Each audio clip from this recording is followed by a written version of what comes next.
Okay.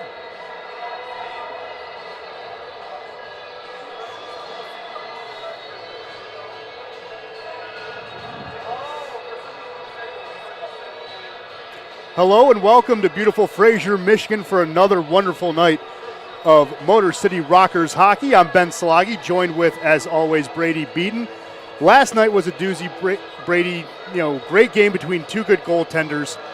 What are you expecting tonight after what we saw last night? Well, I want to see a little bit more offensive punch from Motor City. They had a few breakaways that were stopped, but they were heavily outshot last night. Danbury, 52 shots on net, including 49 in regulation. Motor City only with 33. Felt like the second half of the game, the ice was tilted towards Trevor Babin and the Motor City end. I want to see Motor City have more sustained possession, be able to hold the puck a little longer, and maybe give the netminder a minute to rest or two. Yeah, that was something that, Babin was playing out of his mind. Last night, Brian Wilson was playing out of his mind. The third period, though, it was a pretty clean game until the third period. That's when the penalties started mounting up. But after about 18 minutes of play, there was still a 2-1 lead in favor of Danbury. Then finally, Babin gets pulled. Coming out on the ice was Ross Bartlett. Bartlett, who leads the team in points, was the one who got the key goal with 41 seconds left to send it into overtime. Hopefully we don't see that again tonight. Hopefully, as you said, there's more offensive firepower. But in your mind, we've talked about this. You've mentioned it on the broadcast before. There's not like the one go-to guy. Danbury has Johnny Ruiz. He's one of their main point getters. He had 2 goals yesterday, including the game winner in overtime. Had the big one, the deflection for a 2-1 lead. Motor City they have point getters, but they don't have a main guy. They have many guys. But in your opinion, who can step up for Motor City to maybe be that guy? Well, there's a few guys on this team I like, and the nice part about it is there's a lot of candidates. One guy I want to see a little more from that I've liked what I've seen at times is Tommy Cardinal. I think he has an opportunity to find the back of the net. But number 44, he's a newer addition, Declan Conway. A few years ago when he was in Menor, that top line he had with John Butita single-handedly kept that team afloat and winning games, and he was a big part of that. I think once he gets comfortable, I think we're going to say Declan Conway's name a lot as the season progresses and as he gets comfortable in a coach's system. Yeah, Declan Conway, since he's been acquired in the middle of October, played exceptionally well. Also being acquired within the same week, Ian White, but also Scott Koch. Scott Koch has played a little bit in the SPHL. He's as some people like to call him, the SPHL grizzled veteran of the group. He's also a point getter. He got a big goal yesterday as well. How would you, though, in your mind, beat a guy like Brian Wilson? Well, like I said earlier, you have to have constant pressure. Hey, it's same in basketball. What do shooters do? They keep shooting. You got to keep attacking them. The way Danbury plays defense, you can't always wait for the perfect shot. They play aggressively. They try to force the issue. Now, maybe you can beat them, get a chance up front, but just got to keep throwing shots on net. It was an ugly goal that tied it at regulation. No, I'm not saying you cross the blue line, you see the crossbar, you fire it at the net, but pick your chances, know when you have the opportunity to maybe cycle it through a few times, and when you just have to throw it on net. You saw a few opportunities for rebounds a night ago, whether it's hopped over a stick or they just weren't there. You have to find a variety of different ways, but it starts first by getting past a stingy Danbury defense. Yeah, that defense, it's funny you bring that up. The defense doesn't have a lot of familiar names. Cody Gibbs will be playing tonight. It's only in his 4th game. Xavier Abdallah was signed November 11th. Jared Yao yesterday. He's a veteran. He's now with his 2nd year with Danbury. But Brendan Dowler has only played in 8 games. He was big last night. It's a lot of guys, fresh faces for the hat tricks, but those faces play a big game behind the blue line. Yes, they did. And, well, in this game, Ben, I think this is a chance for Motor City to make a statement. You look at what they've done in their 6 wins, 4 of them by only a goal. The other 2, a 2-goal win and a 4-goal win, both of those against Port Huron. Despite their winning record, they have a negative goal differential. You have a stretch of games coming up where you feel like you could stack up some points. But if you can knock off Danbury with a convincing 2-3 goal win, you're feeling really good as we enter the month of December and really start to get into the swing of the season. Yeah, you're right. And this season's only a month old. A lot of people were kind of keeping their eye on Motor City. Who was going to be good? A lot of people keeping their eye on Mississippi as well. And, I think we've caught a lot of people off guard. We split, obviously, in Watertown, the defending champs, going out against Binghamton, another quality opponent, splitting there. A split here this weekend would be just as big. We are going to quickly hand it over to the PA announcers. You can tell the lights are down. That means the energy is going to pop up as we get ready to introduce the Motor City Rockers here to the crowd here at Big Boy Arena.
All right, national anthem has been played. Right now, let's get you the starting lineups brought to you by the Rock City Logistics. For a quote on all your global shipping needs, including LTL, rail, flatbed, and more, please visit rockcitylogistics.com. That's Rock City Logistics. MotorCityRockers.com. Brady, who's the starting lineups for both teams? Back at the blue line for the Motor City Rockers, you will have Ian White and Dante Suffredini protecting Trevor Babin, who's between the nets. And the forwards for tonight, Zach Zolkanich did not play last night in the lineup tonight. Should be noted, Roman Gaudette out. That's who Zolkanich is in for. Tommy Cardinal and Derek McKema all on the front line for Motor City Rockers. Should be a good lineup. And Ben, I'm excited to see how they attack, how they change things up a little bit. Everyone's always hurting a little bit there in the hockey season, but you got to see how you push through, and that's why Gordy Brown likes to have three lines that can all score. They don't have a guy, but they can use depth, and their first line is just as dangerous as their third line. Yeah, that's the idea. Spread, good pairings, good chemistry, and we'll see how Zolkanich will join this crowd. He hasn't played in a little bit, but he is capable. He is a veteran of the league. He can do yeoman's work on the front line. Bakema's ready. Ruiz is ready. I hope you're ready. We're ready for Rockers hockey right here in Fraser, Michigan. Face-off controlled by the Hat Tricks. Danbury trying to get this one out. Good pass to Ruiz. Gives it up to the near side to Sheehan. Sheehan had it there for a moment. Poked off his stick. Danbury, though, can't find tape to tape. That will be icing. Trying to get that one out was Xavier Abdella. But it's going to go 200 feet in the offensive zone. Good early moment here for the Rockers. They're going to get a line change in. Koch is coming in. Bartlett's coming in. So is Conway. These guys can get points. It's going to be a big face-off in the O-zone. And for Rockers fans that weren't with us last night, keep an eye on number 19, Johnny Ruiz. Had the game winner, 2 goals, and just a really nice player for the Hat Tricks. Puck behind the net. Conway looking for a center. It's going to get broken up. Danbury getting the breakout out. It's Bonnells just going to dump it on in. He's going to finally go to the bench. Babin is going to rim it out to the far side. White tries to board it out. Good pinch off there. White will battle for it. Gets it into the neutral zone. Danbury trying to get control of it here. Wearing a nice orange sweater, black shorts, orange socks. Definitely pops on the screen. Something you like to see. Puck's going to come to Wilson. He'll scoop it. He'll freeze it right there. Both sides feeling each other out, even though they played last night, and it took until the second period to get the first goal. Again, you're hoping you keep sustained pressure on Danbury and keep the pressure on Brian Wilson. He showed last night he's a heck of a goaltender, and you have to keep that puck in the zone if you want to try to strike early. Yeah, they're going to wave off the icing. Breaking the icing was number 55, Pamela.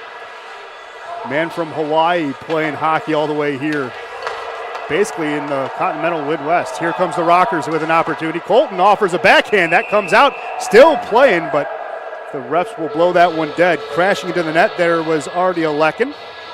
Good to see him back out on the ice. We haven't seen him in a little bit. He was working on Thursday. It was funny. After practice, he was trying to learn how to do the Michigan. And after about 5 or 6 tries, Artie was yelling at the stick, yelling at the puck, trying to understand how to do the Michigan. It might take one of those goals maybe to beat Wilson tonight. Alekin, the other lineup change, he's in. Jonathan Giuliano out tonight, but for the most part, same lineup as a night ago. Yep, that's a good call. And also, we've been rolling quick lines. In the first minute and a half, we've seen all the lines as now the top line is back out. Cardinal offering some pressure to the near side. Danbury having trouble getting out of the D zone, trying to get that breakout pass on the stick of Mock. Mock will now dump it on in. Colton sends it backwards to Mock. He's going to play it to the point. Here's a quick shot. Puck still loose. Babin making 2 saves. Still in the slot. 3rd save. Big save there by Trevor Babin as it's glassed out by the Rockers. My goodness. Babin doing an encore performance from last night. Good forechecking pressure by the Rockers, trying to get control of it. Contrado pitchforks this one all the way down. Wilson settles it. It's going to be slapped at by Gibbs to the far side. Now it's going to be controlled by White Duck. Sends it back up to Bonnell, but he overskates it. Here's Ruiz. Ruiz comes with it. It's just him and Sheehan. He's going to fire it wide. Picking up the rebound is Contrado. Gets hit, taken off the puck. Danbury has a man in the slot. They're not going to find him. There's Bonnell again. Gets the puck. Backhands that one into a crowd. Good block there by Clouston. Puck's going to come out to the neutral zone. Gonzalez offers a quick D to D. Danbury just flips it on in on the stick of Abdallah. Clouston will pick it up and hold it there. Contrado and Clouston doing a little D to D. Trying to see if Danbury will blink first. Here comes the breakout. Clouston gets it to Conway. Conway tries to find Bartlett. That's going to be broken up nicely, and Abdallah gets it back into the neutral zone. And a lot of what we saw last night, they get in the neutral zone, turn it over pretty quickly, and Babin having to make another save. They've been relying heavily on Trevor Babin early, with good reason. He's a heck of a netminder. But again, you don't want to have to rely too much on the goalie. Yeah, no. And Babin has been playing well, but the shots on goal have been pretty quick, pretty furious. We'll see if we can get those for you in just a second. Face-off, though, controlled by Motor City. Shots on goal have not been, oh, here they come. 3-2 in favor of Danbury. That one gets dumped on in. Wilson again will settle it behind the cage. Not under pressure, though, in duress. Ryder sends it back. Lambden overskates it. Suffredini comes down from the point to play it. Now, Lambden gets to the puck again. Little shoulder battle on the far side. Ryder's going to come in to help. He's going to get punched off by Richards. Richards and him are going to battle now into the corner. Who's going to come out with the puck? Richards ties up still. Ryder waiting for it. He gets it along the boards, gets it back to the point. Here's Suffredini with it now. There's a deflection high and wide off the stick there of Lambden. What you saw moments ago is what Danbury does in defensive zone. They muck it up. They make it hard to get clean passes off, and you only have one or two chances to really get a good look at Wilson. Lambden comes to the near side to pick the puck up, gets it to Suffredini. Suffredini's been playing well the past couple of weekends. Like the way he's been playing that back line. Good pairing with White. No call as play will continue. Pamelayan has it at the far side. Fires a shot. Easy glove save there by Babin, and he'll freeze it.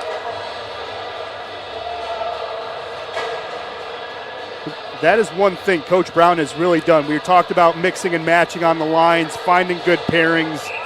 And the back, though, the D-lines have been really good pairings. You have Clouston and Contrado, who've known each other for years. Suffredini and White doing a good job being paired there, back there. It's just really good chemistry that these Rockers have. Yeah, and they've done a good job for the most part. I mean, there were times last night where the D definitely helped Babin out in net, getting in front of a few shots. But again, now they have to work on getting it out. And again, another missed pass. Saw a lot of those last night that led to offensive zone draws to Danbury. Yeah, and it's funny because all week that's part of the fundamental work that they were doing, getting those tape-to-tape breakouts. And as I was watching practice, Gordy does something that's very unique. Obviously, you're going to see tires on the ice. He actually uses tires to where you're going to be missing basically a window of a foot. You're going to hit a tire on a stretch pass. So working on getting that accuracy and tape-to-tape. Danbury pushes it out to the near side corner. Puck is still free. Zolkanich tries to cut it off there. Coming out with it is Mock. Now it's going to come out into the neutral zone, settle down on the stick of Gibbs. Gibbs gives it up to Yao, who will just dump it on in. Hard bank off the rear boards. Colton gives it up. Rockers trying to get it out of the zone. They do on the second effort. Going to be offsides. Everyone has to tag up. Bartlett offering some forechecking pressure. Again, he was the hero last night. He has good feet, moves well. He's going to get this puck on the stretch pass. Here's Bartlett, absorbs a hit. Again, Motor City has to tag up. Coach will just look at it, plays it, and Conway's now back onside. Had a chance to catch Danbury on a line change. The pass just didn't have enough behind it. Missed opportunity for Motor City early to maybe get a cheeky goal. Yeah. We saw that too last night a couple of times. Little had to check up and hold on to the blue line. Danbury gives it up to the far side. Bonnell will give it up to the blue line. Hatrick's looking for a shot here. It's going to be punched away by Babin. There's another one that got deflected in front. Babin getting his body in front of it. Playing well so far as the puck comes out into the neutral zone. That's how Danbury scored the middle goal of their three last night. Third period, shot was up near the crossbar, and Reeves just able to knock it down. That time, Bono with the hand-eye coordination just couldn't get it past Babin. Contrado tries to get it out. He'll glass it. Clouston overskates the puck. Danbury will settle it down. Here comes the offensive attack. Richards will just dump it on in. Babin says, I'll play it. Contrado will settle it down behind the net. Good forechecking pressure, but doesn't make Contrado make a mistake. Here's Ryder getting the breakout going for Motor City. Drops it off. Clouston crosses the blue line, fires a shot. Looking for that hard dump was Clouston. Just went into a crowd. Maybe a better opportunity for that. Here we go. Media timeout while we have that opportunity. What have you seen so far? First, though, give us the shots on goal. 8-2, Danbury out shooting Motor City. And again, when Motor City's gotten the puck inside the Danbury blue line, they haven't been able to find those open lanes. And when they have, they miss a pass, and it takes them out of rhythm, takes them out of the cycle. Just that little difference between keeping possession, not having to reach out, and getting the puck right on the tape. That's been the difference early, and that's why Danbury is quadrupling the Motor City shots about 7 minutes in. Yeah, and as you mentioned in the pregame, the shots on goal yesterday, it was a huge, disparity over 20 shots on goal difference, and part of it has to be style of play, right? I mean, we know the Rockers like to move the offense with its defense, right? And of course, Danbury, we were talking about with an away roster, you have that strategy as well. Trying to play good defense to spring your offense, but it seems like the Hat-Tricks are able to do a better job finding tape to spring that offense. Yeah, and they're just able to, cycle it through a few more times. Danbury is when they're in the Motor City zone. Motor City's had spurts where they've looked really good. They just haven't come as often as you would like as a Rockers fan. Face off at center ice, gets tied up. Coming out with it is Alekin. Alekin dekes around a pinch, gets it to the end line, tries to center it in front. Lambden pushes that one wide. Here come Danbury coming out with it. Dumped on in, chasing after is Richards. Richards now tries to center it. With the puck was Dowler. Now Pamelayan with it. Pamelayan's just going to ride this one out, drops this one back down. There's a quick shot. Oh, deflected off the boot of Sufferdini. That was offered on the stick of Dowler. And the Hat-Tricks are not only getting back to the puck, but look at that. Kuznetsov, Russian skater. Oh, firing a hard shot, center mass save. But man, nice little effortless S-curves throughout the neutral zone, getting a look there. Yeah, he was flying down the ice, got a chance in the low shot. Babin did a nice job giving him a really small angle to go for. Tried to go 5-hole, and Babin swallowed it up very quickly.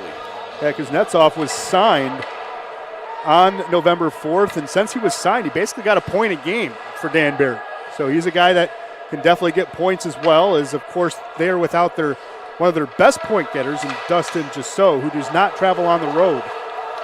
I will say this though, Johnny Ruiz, we've talked about him before. He now leads the league in game-winning goals with 4 after last night. He was tied with Dustin at 3. Rockers trying to find an opportunity to get the puck through the slot. Makima, they can't find tape to tape. Coming out with it now is Mock. Mock leading the charge. It's a 3-on-4. There's a quick shot turned away there by Babin. Zolkanich has the puck. Good cross-ice pass, leading that breakout.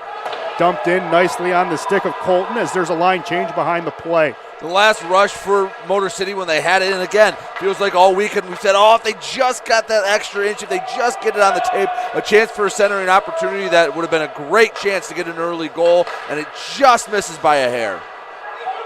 Have to find a way to get that extra inch. Yes, you do. Again, precision passing. It's what they were working on in the fundamental drills in practice this week. Centering opportunity. Oh, Danbury almost had that one. That was Sheehan. Sheehan, of course, a product of Shattuck St. Mary's. Good hockey program out there. Jonathan Taves, Jack Johnson, and the like. Here's Conway. Drops this one off. Koch fires it. Bounces off. Good block there by Abdallah. Gets an offensive push. Sheehan gets it into the zone. Fires that one. It's going to be deflected by Clouston into the safety netting. But man,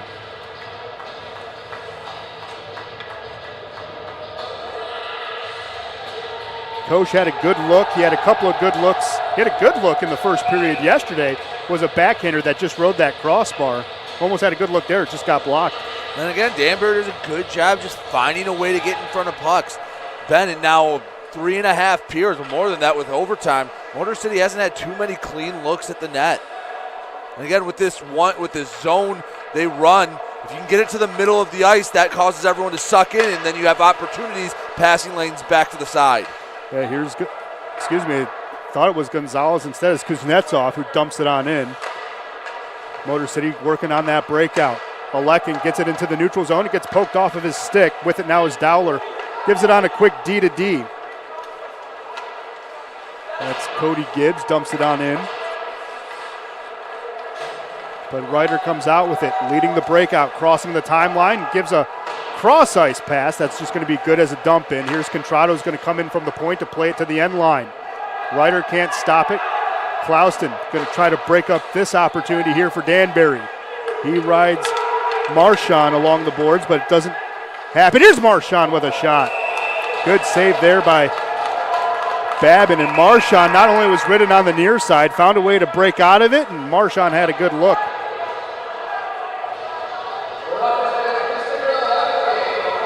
Did not feel like it was that quick for a media timeout, but we have a media timeout. We can give you a quick update on shots on goals. What do we have, Brady? Still Danbury dominating shots on goal, and really time of possession 11-4. They picked up right where they left off a night ago. Motor City's had some chances, but again, Danbury does a really good job of limiting the time Motor City spends with the puck and getting it in, at least into neutral ice, and giving their defense a chance to reset.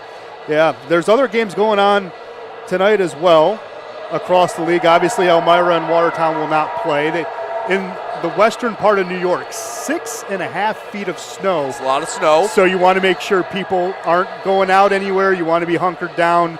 You want to make sure you're safe. But what's going on around the league?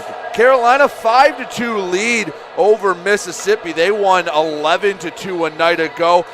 Port Huron and Columbus, the puck will drop at 7:45 Eastern time. The only other game taking place, Binghamton 1, Delaware nothing, that game in the first period. Of course, Watertown, you hope that they can dig out of the snow. They're the opponent on Wednesday night before Thanksgiving. If you're going to have family over, bring them to the game. Bring them down. We got the Genesis Kids Zone. You can play mini sticks. You can get your face painted. A lot of good stuff happening here at the rink. Of course, we have our merchandise over in the corner as well. If you're looking for tickets, just go to mcrockers.com/tickets. You can get tickets right there. Good family-friendly pricing. Here's Marchand with the puck now. In the neutral zone, it's going to be offsides as Mock just couldn't stretch out far enough.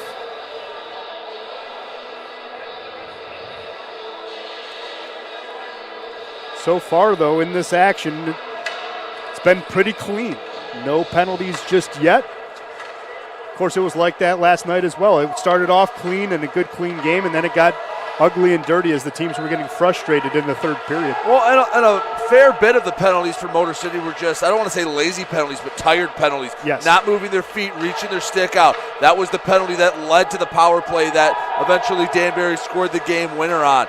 You won't see that. You didn't see that in the first period, but as the game wears on, see who keeps their feet moving and makes that extra effort. Here's Cardinal with the puck, gives it to Sufferdini. Sufferdini offers a blast that gets deflected just over the net. I believe that was Makima who offered that one. There's another shot on Wilson. It's going to get punched out. White plays in and goes for it, Brady. Go ahead. I like Sufferdini throwing it on net, mixing it up. It led to another opportunity. Sometimes when they're sitting back in the zone, just fire it through. A lot of traffic in front of Wilson. Might be able to get one by him. Another line change behind the play. The Rockers looking to intercept that one, but again, they have to tag up, and they do. Danbury will take advantage of it. Good cross-ice pass. Banged there by Lugo, but Rotundi, who had a great game yesterday, gets the puck, gives it to Bartlett. Now to Conway. Good one-touch. Conway offering a deke to the far side. There's a backhand. Wilson still stops it with his shoulder and freezes it right there. Declan Conway, he's a goal scorer. He's a point getter as well. And again, I don't mind that backhand. No, that's a pretty low percentage shot, but what it does, it gives you the offensive zone draw, gives you coach a chance to get the guys he wants on the ice and get a chance to keep the puck in the zone. Speaking of keeping the puck in the zone, Rotundi had a hard time there. Gets knocked down. He gets right back up, tries to get it, overskates it. Here's Ruiz. Ruiz trying to start some offense. Good saucer pass, gets broken up by Conway. That's nothing but effort from Declan Conway. got back on a 2-on-1 and took away that pass. Here's Koch finding Bartlett as a trailer. Koch is going to go around. Bartlett will pick up the loose change. Tried a centering opportunity. No one was there. Conway's going to fire a shot. Sheehan breaks that one up. Bartlett will pick up the rebound. Centers that one. Going to be broken up again by Sheehan. That's twice. Motor City in retreat will hold on to the puck. Rotundi surveying the ice, seeing what he can do with it. Offers a backhand. That was intended, but broken up. Bonnell tries to center that one. That gets broken up. A lot of sticks in the passing lanes early. Not good tape-to-tape passing, but again, it's getting that effort to the puck. There's one to Babin. That should be goaltender interference. And now you're going to, knew that was coming. Josh Colton comes in to offer some protection, and Johnny Ruiz just came into the crease. Well, incidental or not, any team worth their weight won't allow that to happen. Anytime the netminder ends up on his back, and it actually looked like it might have been a little contact from Rotundi just pushing around, and I think that's why are we going to have a penalty on this? I don't believe so. They're just going to let play continue, but I think because Rotundi checked Ruiz in, you're going to let that slide. But again, anytime you see a different colored jersey on top of your netminder, you have to come in and just let them know that you took notice of it, and let your goalie know that you have his back. I like that they let it play on and didn't send anyone to the box. Like that as well. Like that the Rockers won that face-off.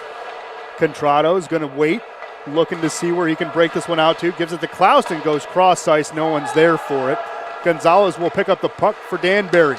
Gets a good stretch ice pass to Kuznetsov, but gets taken off the puck there by Clouston. Clouston's going to stop and survey using the net as protection. Motor City just kind of dangling, waiting to see what Kuznetsov does. He offers a jab, and now here comes the stretch pass. Lambden gets the puck. Lambden has an opportunity, tries to go 5-hole. Puck still loose. Good save there by Wilson.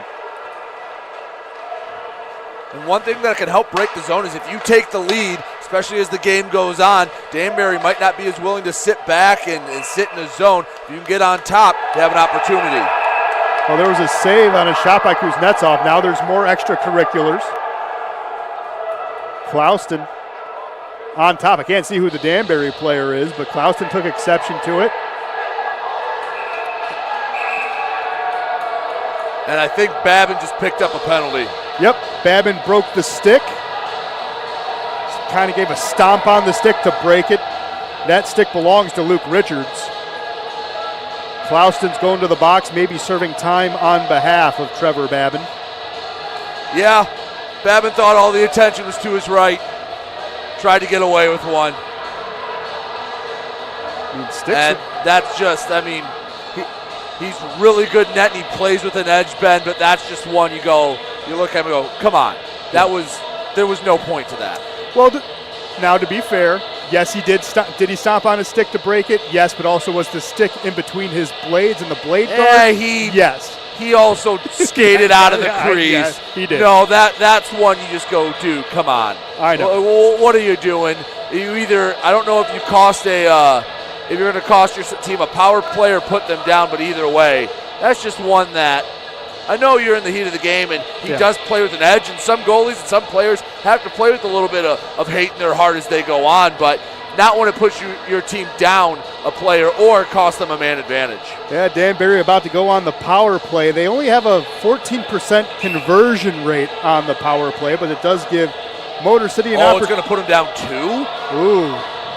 Yeah, that makes that, ooh. That makes that really bad. Yeah, Von Clouston's in the box, and of course, someone else will be in the box for Babin. They put, obviously, 2 minutes there, but it brings up a penalty kill opportunity. This opportunity brought to you by Kustra Law for all your legal needs around the Metro Detroit area, including getting out of the penalty box. Just visit kustralaw.com. Again, that's kustralaw.com. So, yeah, big 5-on-3 upcoming. And it looks like they will send Alekin to serve the penalty for Babin. Yep, Alekin will go in. So Babin, okay. They need to update the scores table, but yeah, they gave the penalty unsportsmanlike conduct to Trevor Babin that will be served. Why is Conway going to the box now? So why do we have 3 guys in the box? Clouston. Oh, did he get a misconduct? Yeah, that's what it looks 2 like. and a 10 for Von Clouston. He'll head to the locker room getting ready for the first intermission, and that's just a bad sequence for Motor City. And you made a bad situation work. Like, Ben, I'm sorry, you can't go stomping on that stick. No, you can't, no. I'm just saying how you can look at it from both sides, but you're right. There is no both sides in that argument. There's a shot, gets fired wide. That was on the stick there of Dowler. Dowler opened the scoring yesterday on the power play. And, of course, the crowd here is not happy with what they're seeing. Here come Danbury, come in with it. It is Gibbs. Gibbs loses the puck, and there's a hit at the blue line. Suffredini offers that one, but man in the slot, bounces off the post. Here comes an opportunity for the shorthand. Suffredini, it's off to the races. He goes down. We might have another penalty shot. Suffredini gets checked hard into the backboards right there by Dowler. This might be the second penalty shot in 2 weeks. Well, let's see how they take this out, because Suffredini took a nasty spill into the boards. Let's wait and see how it's sorted out. But, Ben, I don't know how often you see a penalty shot for the shorthanded team 5-on-3. Well, and there's going to be a penalty shot. It is going to be a penalty shot. We saw Scott Koch against Port Huron a couple of weeks ago get a penalty shot. He scored on it. Are they going to let? And I it should be Suffredini, shouldn't it? It should be Suffredini, and that's why. Yeah, they got to let Dante take the shot. I was going to say the only way it wouldn't be is if Suffredini's hurt, which could be the case. He did take a hard ride into the boards. So here's Koch. He scored one. He has the first one in franchise history. And that's what the Danbury bench is barking about. Yep. They're saying he's not the one that took the penalty. Yeah, and then Koch is yelling he's injured. Yep. And that's what Gordy is going to tell the head official here, that Dante Suffredini cannot take it. As going to the bench is Gene Paul talking with Gordy Brown saying, hey, no, Dante, if he's okay, he needs to take it. Yeah, I think he might have been banged up a little bit, but I have a feeling the next shift he was going to come out. But still, hey, I know he's a defenseman. You want to get your best shootout guy there, but still, a shorthanded attempt or a shorthanded breakaway leading to a penalty shot. Hey, can't ask for much more down 5-on-3. Yeah, Dante Suffredini has 2 goals. Let's see what he can do here with the penalty shot. Suffredini takes it as the crowd rises to his feet. Goes to the forehand. There's a shot. He hit the post. He had Wilson beat. And Dante just hit the extra defender in the 4x6, and that's going to stay a 0-0 game. All right, it's evened up, Ben. Danbury's hit a post. Motor City's hit a post. Call it even. But that's an opportunity to steal a goal, and now you're focused on killing the next 107. And this faceoff very important just to milk this clock a little more. Yeah, of course, the posts are sponsored by Iconic Goaltending. They have clinics in the Metro Detroit area for young goaltenders looking to improve their game. Information on private lessons, team skates, and performance analysis can be found at iconicgoaltending.com. Here come Danbury with the puck. To get into the zone, Koch pokes, checks this one back into the neutral zone. 50 seconds left of this 5-on-3. Koch doing a good job getting control of the puck, looking to kill some time. Now he'll get the clear. That's an aggressive play, a risky one, but it pays off. If Koch doesn't pick that puck and get the puck back, it's odd numbers the other way, but he does a good job. Kills an extra handful of seconds on the penalty kill. Here's Danbury trying to get an opportunity here. Kuznetsov with the puck. Gets it to the end line, gets it back to Ruiz, now to Gonzalez. Gonzalez cycles this one down low. Now here's Ruiz. Back to Ruiz. He's at the far side circle, gives it to the near side, and that's a shot. Gonna go into the netting. That was off the stick of Bonnell. There's only 12 seconds left. Dodged a bullet so far. Not, and another media timeout.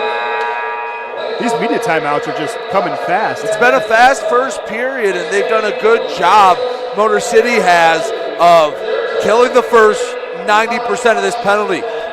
The catch-22 with getting 2 penalties at the same time is the 5-on-3. When it ends, it's just over. It's back to 5-on-5. Have full 2 minutes of 5-on-3, but Motor City can survive this draw.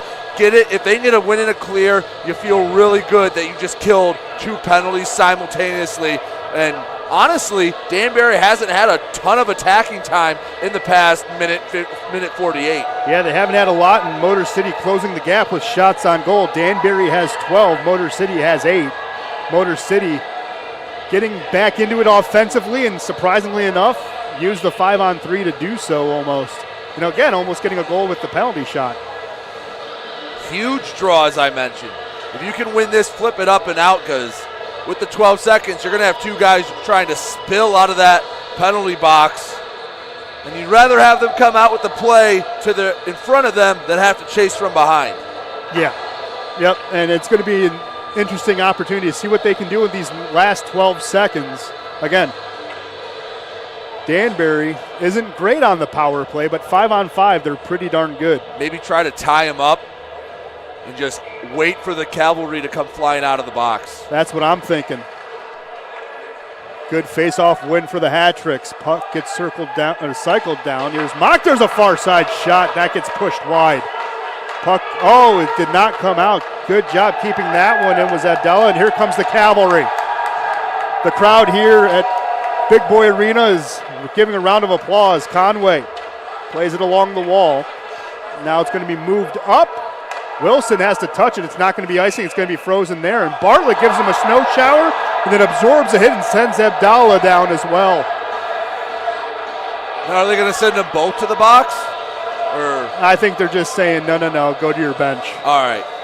There's nothing there. Right? No, it just, again, it's chippy. And it did seem like Abdallah was trying to lay the hit. And Bartlett took that pretty well. Bartlett, again, not a big guy, but he has a big heart. He does not shy away from any man at 5'8", and that's generous. That is a roster. Showed off his balance. Yes, great balance. Again, he has great feet. It's what you like to see in a guy who has great heart, too. Danbury comes out with the puck, though. Lugo gives it up here to the near side. With it now is Dowler. Just dumps it on in. Marchand goes, will play it, but he overskates the puck. Ian White makes him pay for that mistake and leads the breakout. Here's a cross ice. Solkanich drops it off to Makima, who loses the puck as he entered the slot.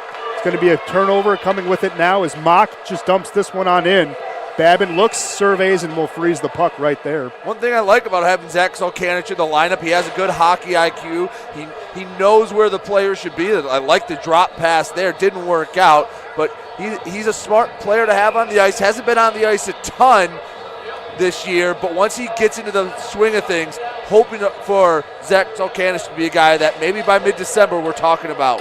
Yeah, kind of like the same as Jonathan Giuliano. Both guys been in the league a long time, and good hockey IQ, understands the game, and so you're kind of dropping one for the same guy almost. Motor City trying to get the puck out of their own end. Good swipe, but here's Ruiz, keeps it on in. Sheehan takes a hit. Motor City. Go ahead. No, just got to keep your head up. That's all. That's all there is to say on that one. He was looking down at his feet and he got rocked, paid for it. Yeah, well, it's funny. A kid from Shattuck, you'd think you'd know, keep your head up and play. But, yeah, absorb that hit as Danbury now trying to get the puck out of their own end.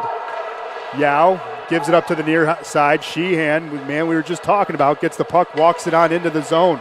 Sheehan carries it to the far side, surveys. Now he's going to give it down low to Gibbs. Centering opportunity, that gets broken up. Motor City gets the clear as Yao tries to control it. Now he does in the neutral zone. Little line change behind the play for the Hat-Tricks. Tell you why they're the Hat-Tricks before we get into intermission. It's a fun little story. Did some research on it. Here comes Contrado, offers it to Rotondi. Rotondi with a cross-ice pass on the stick now of Lambden. Lambden back to Rotondi on the near side. Ryan gets it in, fires a shot, easy center mass save. As Wilson freezes it there. Again, not having a great job getting it through the neutral zone, so once you get it past the blue line, fire it to the middle of Wilson, has to cover it up, get an offensive zone draw, and a chance to set up your offense. Here's Ryder in the face-off circle on the near side. Him and Ruiz will do battle. Ryder wins that draw for Motor City. White with it now. He's going to be actually paired with Colton. They actually broke up the D pairings, which is interesting enough. Motor City still has the puck. Ryder offering a little shield as he goes to the far side, stops at the point. White sees it, feels it, breaks down to the net. Ian picks up the rebound, centering opportunity. Ryder tries to get a stick on it. Instead, now here comes Kuznetsov. Kuznetsov wasting little time, fires a shot. It's going to be punched away as it gets deflected to the far side. Danbury trying to pick this one up. Lugo keeps it in. Going to walk to the slot. There's another one. Oh, Babin had no idea where that one was as it goes wide. Whole rush started because two guys from Motor City just couldn't quite get it on the stick. Ben, you're waiting for them to finally connect and get a really pretty goal. Yes, we are. Danbury with a good look here on the near side. Oh, good block. Again, is that Lambden? That is Lambden. That kid sacrifices his body like he doesn't care what happens to it. Colton tries to pick it up on the near side, plays it along the wall. Lambden gets this one out as he absorbs a hit. Now he's going to get back up and offering forechecking pressure. Danbury gets it to the stick of Lugo. Lugo sends it back. Abdallah gives it up to the near side to Gonzalez. Moves this one ahead. Marchand jumps around, absorbs another hit, and offsides is Mock. Again, Marchand is 6'5", 220 from Burlington, Ontario. Skates pretty well, too.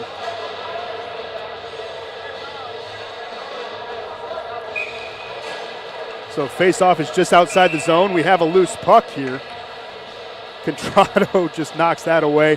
In the face-off circle, looks like we have Sheehan winning that draw for Danbury. One thing I do like here about Big Boy Arena, the music's always good. Yes, it is. And had a quick discussion with the timer. Have to redo that draw. Yeah, I think they wanted to do the announcement of not throwing anything on the ice, as again, we had a puck on the ice a few moments ago, but Motor City will win the draw. Cardinal tips this one on the stretch pass. Wilson's going to settle it down. He's going to play it. Cardinal pinches it off at the wall. Zokanich is going to offer some forechecking pressure to the near side. Puck now in the corner. Danbury having a hard time. They're going to get this one out. It could be icing. And it is. Goes all the way 200 feet, so we'll get another face-off in the offensive zone for the Rockers. And I like the way they've flipped the script ever since they killed that 5-on-3. It felt like a big win for Motor City, and they've evened up the shots since then. Only 13-10 now. Danbury in front. Motor City now taking the play towards the Danbury end. Good face-off there. Cannot be controlled by Bartlett, but he offers more forechecking pressure. Danbury only has 20 seconds left on the clock. Sheehan has the puck.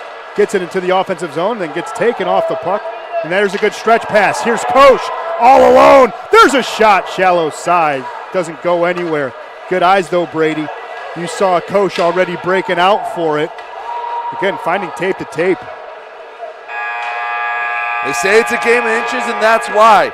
A pass 6 inches closer to him, and I don't know if he scores because it's still a tough angle, but he has a much better opportunity to score. It's those little things that make the difference between being tied and maybe having a goal or two in this first period. Danbury, again, they could say the same things. Both sides hit a post. Both sides played pretty well through the first 20 minutes. Yeah, first 20 minutes, kind of like the last 20 minutes of yesterday's game, or excuse me, the first 20 minutes of yesterday's game. Kind of clean, couple of opportunities for both teams. Still trying to feel each other out, trying to find those opportunities. What have you seen in the first 20 minutes of action that maybe is a little bit different from yesterday? I've seen both sides get some opportunities. Obviously, the penalty shot. Danbury early was attacking. I was a little worried that they'd continue their success from the end of the game, but I like the way Motor City responded. I like that Motor City isn't afraid to throw shots from the blue line, set up offensive zone draws, and not just try the same thing over and over again. They're getting better opportunities, and the one thing that hasn't changed, both goalies are still playing really well. Yeah, also, we have a good crowd here tonight. It's kind of still of a late filling in crowd, but it's a better crowd than we had last night. Again, want to come down, watch good hockey. There will be a hockey game on Wednesday, the night before Thanksgiving. If you have family in town, bring the family. We have the Genesis Kids Zone, and of course, if you're looking for tickets, go to mcrockershockey.com/tickets. We have a cold adult beverages, family fun. Come see the Rockers play Danbury. And of course, if you do, another thing you should do is bring some canned goods with you. Why? Because you'll get a discount on the tickets. as benefits will go to the St. Vincent de Paul Food Pantry. You get $2 off each ticket if you bring in 3 or more non-perishable food items. We do ask, though, since we are going to be transporting them, we ask that they are cans. They're not in a glass container. We don't want them to break on delivery. And, of course, vouchers will be given at the entrance as well. Really quickly, we will give you some intermission stats. Brady, can you recap the shots on goal and the power play situation for us as well? Had 13 shots for Danbury, 10 for your Motor City Rockers. Had just the 1 spree of penalties, the 2 and a 10 for, a 2 and a game for Vaughn Clouston. Got 2 for roughing and a game for gross misconduct. And Trevor Babin had the 2-minute timeout served by, it was Declan Conway for stomping on the stick of a Danbury player. And, of course, Motor City was able to get a penalty kill in both of those. And, of course, intermission stats brought to you by Triumph Geared Solutions. Machinist jobs are available right here in the Metro Detroit area. Just go to careers.triumphgroup.com to learn more. Again, that is careers.triumphgroup.com to learn more. There's machinist jobs all over. Work with your hands. If you take pride in your work, we'd love you to get a job in this market. Of course, I did mention I will let you know the whole history behind the hat trick. So we do know a man by the name of Sammy Taft had a hat shop in Toronto. He had a promotion where he was going to give a player, if he got 3 goals, he was going to give a player a free hat as a part of a promotion. And, of course, Hat City, United States of America is Danbury. And so that's how you get the name Hat Tricks. Danbury is the hat capital of the United States. At one point, they produced more than 20,000 hats annually. And as the years went on, they got up to more than 20,000 hats annually. They actually got up to 1.5 million hats annually. And since Sammy Taft had that promotion, of course, we know if a player on the ice in Toronto, had the goal, fans would offer their hats to him in celebration. And, of course, being the hat capital of the world, just by law of averages, most of those hats were made in Danbury. So they adopted their heritage, gave the name to the team, and that's how they became the Danbury Hat Tricks. How do you like that? Very nice, and a city that's well known, well experienced in the Fed. Yes, it is, and we have more about their uniform. We will get to that later in the game as well. They have 5 diamonds, and of course they are well represented in the Fed because they had 5 teams, right? So that's why in their logos you always see 5 diamonds, and that's always a little special moment as well. But we're going to step away. We're going to catch our breath. We'll let you catch your breath, maybe take the dog out, and we'll come back with the start of the second period. Again, your score after 1, Motor City 0, Danbury 0. We'll be back with the second period in just a few minutes. You are watching Rockers Hockey on the Rockers TV network on YouTube. We'll be right back.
All right, welcome back to Fraser, Michigan here at Big Boy Arena. I'm Ben Salagi, of course, joined with Brady Beaton. And, of course, the Rockers have really been welcomed into this community.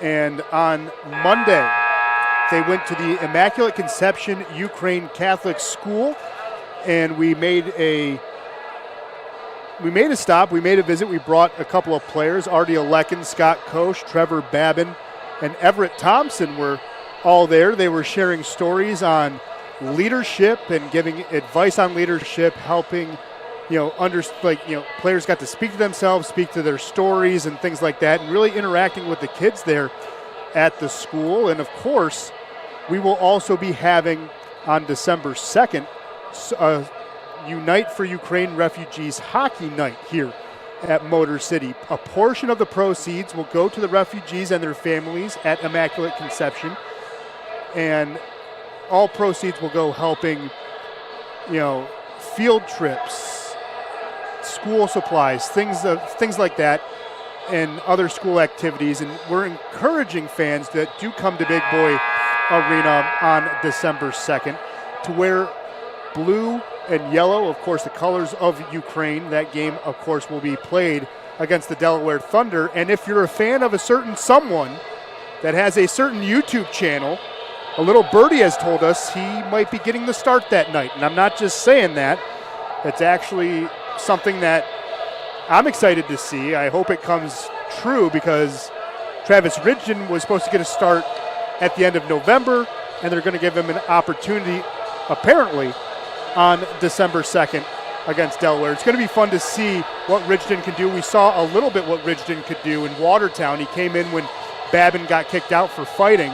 Came in, got a win, and it was big for Ridgen. He was saying how he needs to get that confidence, that game confidence, and against a quality opponent like Watertown, he got it. I'm excited to see what he can do in a full skate.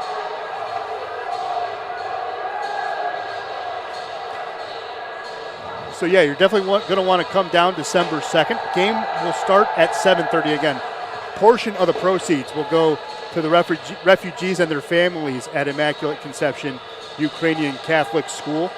And it was a fun time. We were in Warren. It was a great opportunity, a fun assembly, and the kids all loved meeting the Rockers players. But as we were just saying, Brady, we've seen a lot of Trevor Babin. Of course, you're going to ride a hot goaltender until you can basically ride him until the wheels fall off. But on December 2nd, getting an opportunity to see Travis Ridgen in net, it's kind of exciting. Yeah, it is, and you always want to ride one goalie, but you want to have the contingency plan. Hey, this isn't the NHL. Guys can get called up. Babin, probably one of the goalies being looked at when a call-up possibility is there. One thing I do want to correct, Von Clausen only got a 10-minute misconduct, and it wasn't gross misconduct. It was abuse of officials, which got him the 10-minute misconduct. So in about 4 minutes or so, we'll see number 20 back on the ice. Well, that's good news. Look at you, Johnny on the spot, Brady Beaton, getting good news for everyone and good news for the Clauston family as Bobby will be coming out. But, of course, we have seen already, too, Blake Scott.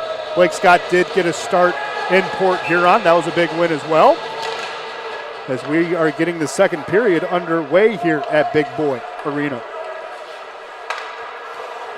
Danbury trying to get control of the puck here in the neutral zone. It's going to be dumped in by Abdella. Sufferdini, who had the penalty shot in the first period, gets hit. Looking for that breakout. Makima's going to come in and help. There's some water still on the ice. Puck not moving as crispy and cleanly on the playing surface just yet.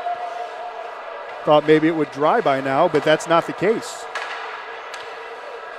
Sufferdini gets this one, plays it back into the neutral zone. Going back to get it is Gonzalez. Gonzalez has the puck, gets control of it, stops, surveys, and thinks about other plans. Now he's going to offer a bank pass that's going to go. It's going to be an icing. Let's see if Motor City, instead of easing in like they did in the first period, take this offensive zone draw, take this as an opportunity to put a little pressure on Danbury early in this second period. Remember, the second period was when the first goals happened last night, and by the end of the second period, Ben, you noticed this very keenly. that near the end of the second, Motor City got a little tired as the second period drew to a close. Yeah, that last 4 minutes, 3.5 minutes of the second period was a little bit of sloppy hockey, and we'll see what happens here. Here, Danbury offering a shot. Oh, Babin keeping that one. He has no idea where it is, and somehow it did not cross the goal mouth. Ross Bartlett helping, keeping that puck away from the line, and Babin was under it the whole time. Whoa. It's a scary feeling when you close the trapper, feel like you have it in there, and then it's not there, it's still loose, and there was a scramble for it. Again, another opportunity for a goal, but both these goalies, just fundamentals, that's when you got to just play the percentages. Babin, a little bit of luck on his side, but sometimes it's better to be lucky than good. Yeah, especially right there. Here comes Bartlett, cross-ice pass to Conway. Conway walks it in along the wall, fires a shot. Going to be poked, checked away there by Wilson. Puck now on the far side half wall. Danbury gets it out. Now it's going to come back, and Dowler sends it back to the near side. Going to be played there by Connor Lind. Lind now goes to play it. Koch beats him to it. There's a shot. Oh, he had Bartlett on the far side. Maybe he would have liked an opportunity to bang that home. Instead, tried to go shallow angle. And again, Brian Wilson was there to say, I don't think so.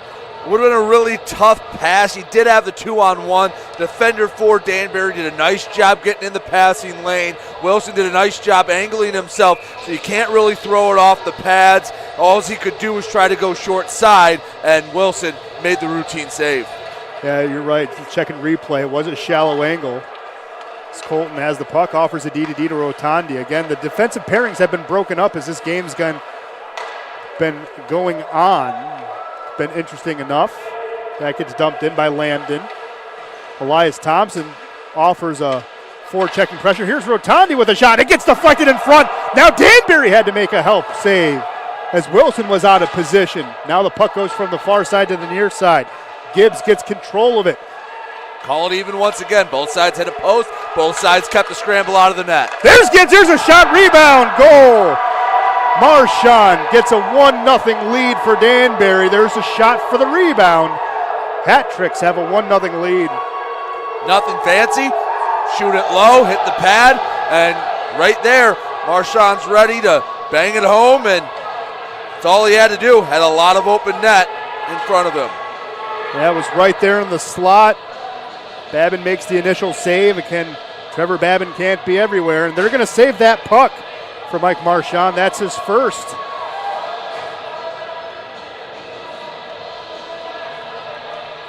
Ruiz got the puck, flicked it to the bench, said, save that one for Mike. Mike's going to get his picture like he just caught a fish at the end of the game, holding that puck for his first one. So tip the cap to him. Congrats on first goal. Danbury feeling good. They dump it on in. That was on the stick there of Gonzalez. Chasing after it was Ian White. Now it's going to be into the corner. Now to the point. Quick D-to-D. There's a shot by Gonzalez again. He offers a bank pass, though, off the end boards. Babin sees it and covers it up right there. Danbury starting off the second period much the way they started off the first. In the Motor City Rockers zone, it led to the one goal. See if Motor City can make the adjustment to the adjustment and get a little more time on attack. Yeah, so far the second period looking eerily similar to the first of yesterday. I mean, it was one of those you hope the results are different, but so far eerily similar to yesterday's game. Let's see how, and Motor City yesterday was able to tie it up in 14 seconds. So see what they can do here. Here's Conway. Gets the puck, gets into the offensive zone, stops, lets Bartlett pass him. Now he cycles it down low. Bartlett goes for a wraparound. Good save there by Wilson. Didn't result in a goal, but a good tape-to-tape pass to Conway and another tape-to-tape pass behind the net. Set up that opportunity. That's the small difference we were looking for in the first period. That is. Kuznetsov falls down, still gets the puck off his stick. Richards trying to settle it down. Now Richards will chase after it to the near side. He'll finally dump it down low. Pemeleon had it there for a second. Now Koch tries to get this one out, and he does. Conway tries to get to the puck, falls down, incidental contact. No hand goes up. Danbury looking for an opportunity here. Lind dumps it in. It's going to be icing as it was behind 2 lines. And I like to see that the Rockers did start to connect on the passes as Von Clouston finally is done serving his 10-minute misconduct, and that's why the D pairings have been broken up. Clouston in the sin bin have to change that up a bit, but hey, those are the passes that lead to the opportunities. I said it yesterday and I'll say it all season long. Don't be result-based, be process-based. Rotondi tried to dump that one in, bounced off a couple of orange sweaters. He gets a second opportunity to dump it on in. Now Lind will have control of it. Lind was a recent signing to Danbury, and it's going to be a pitchfork as it's going to be chased in. Palamayan, centering opportunity. That gets broken up. Getting a stick on that one, I believe, was Makima. No, excuse me, Rotondi. Coming in now, it's Mock. Behind the play, there's a penalty. It's going to go on Motor City. Marchand went tumbling. They're going to call tripping. Let's see who the guilty party is. It looks like Cade Lambden. Waiting to see on our replay where it happened. Oh, yep. Trying to get in front of the pass, went low. And Marchand couldn't get around him. And that's an easy call for the official. Yeah, Marchand was the goal scorer earlier. Was assisted by Gibbs.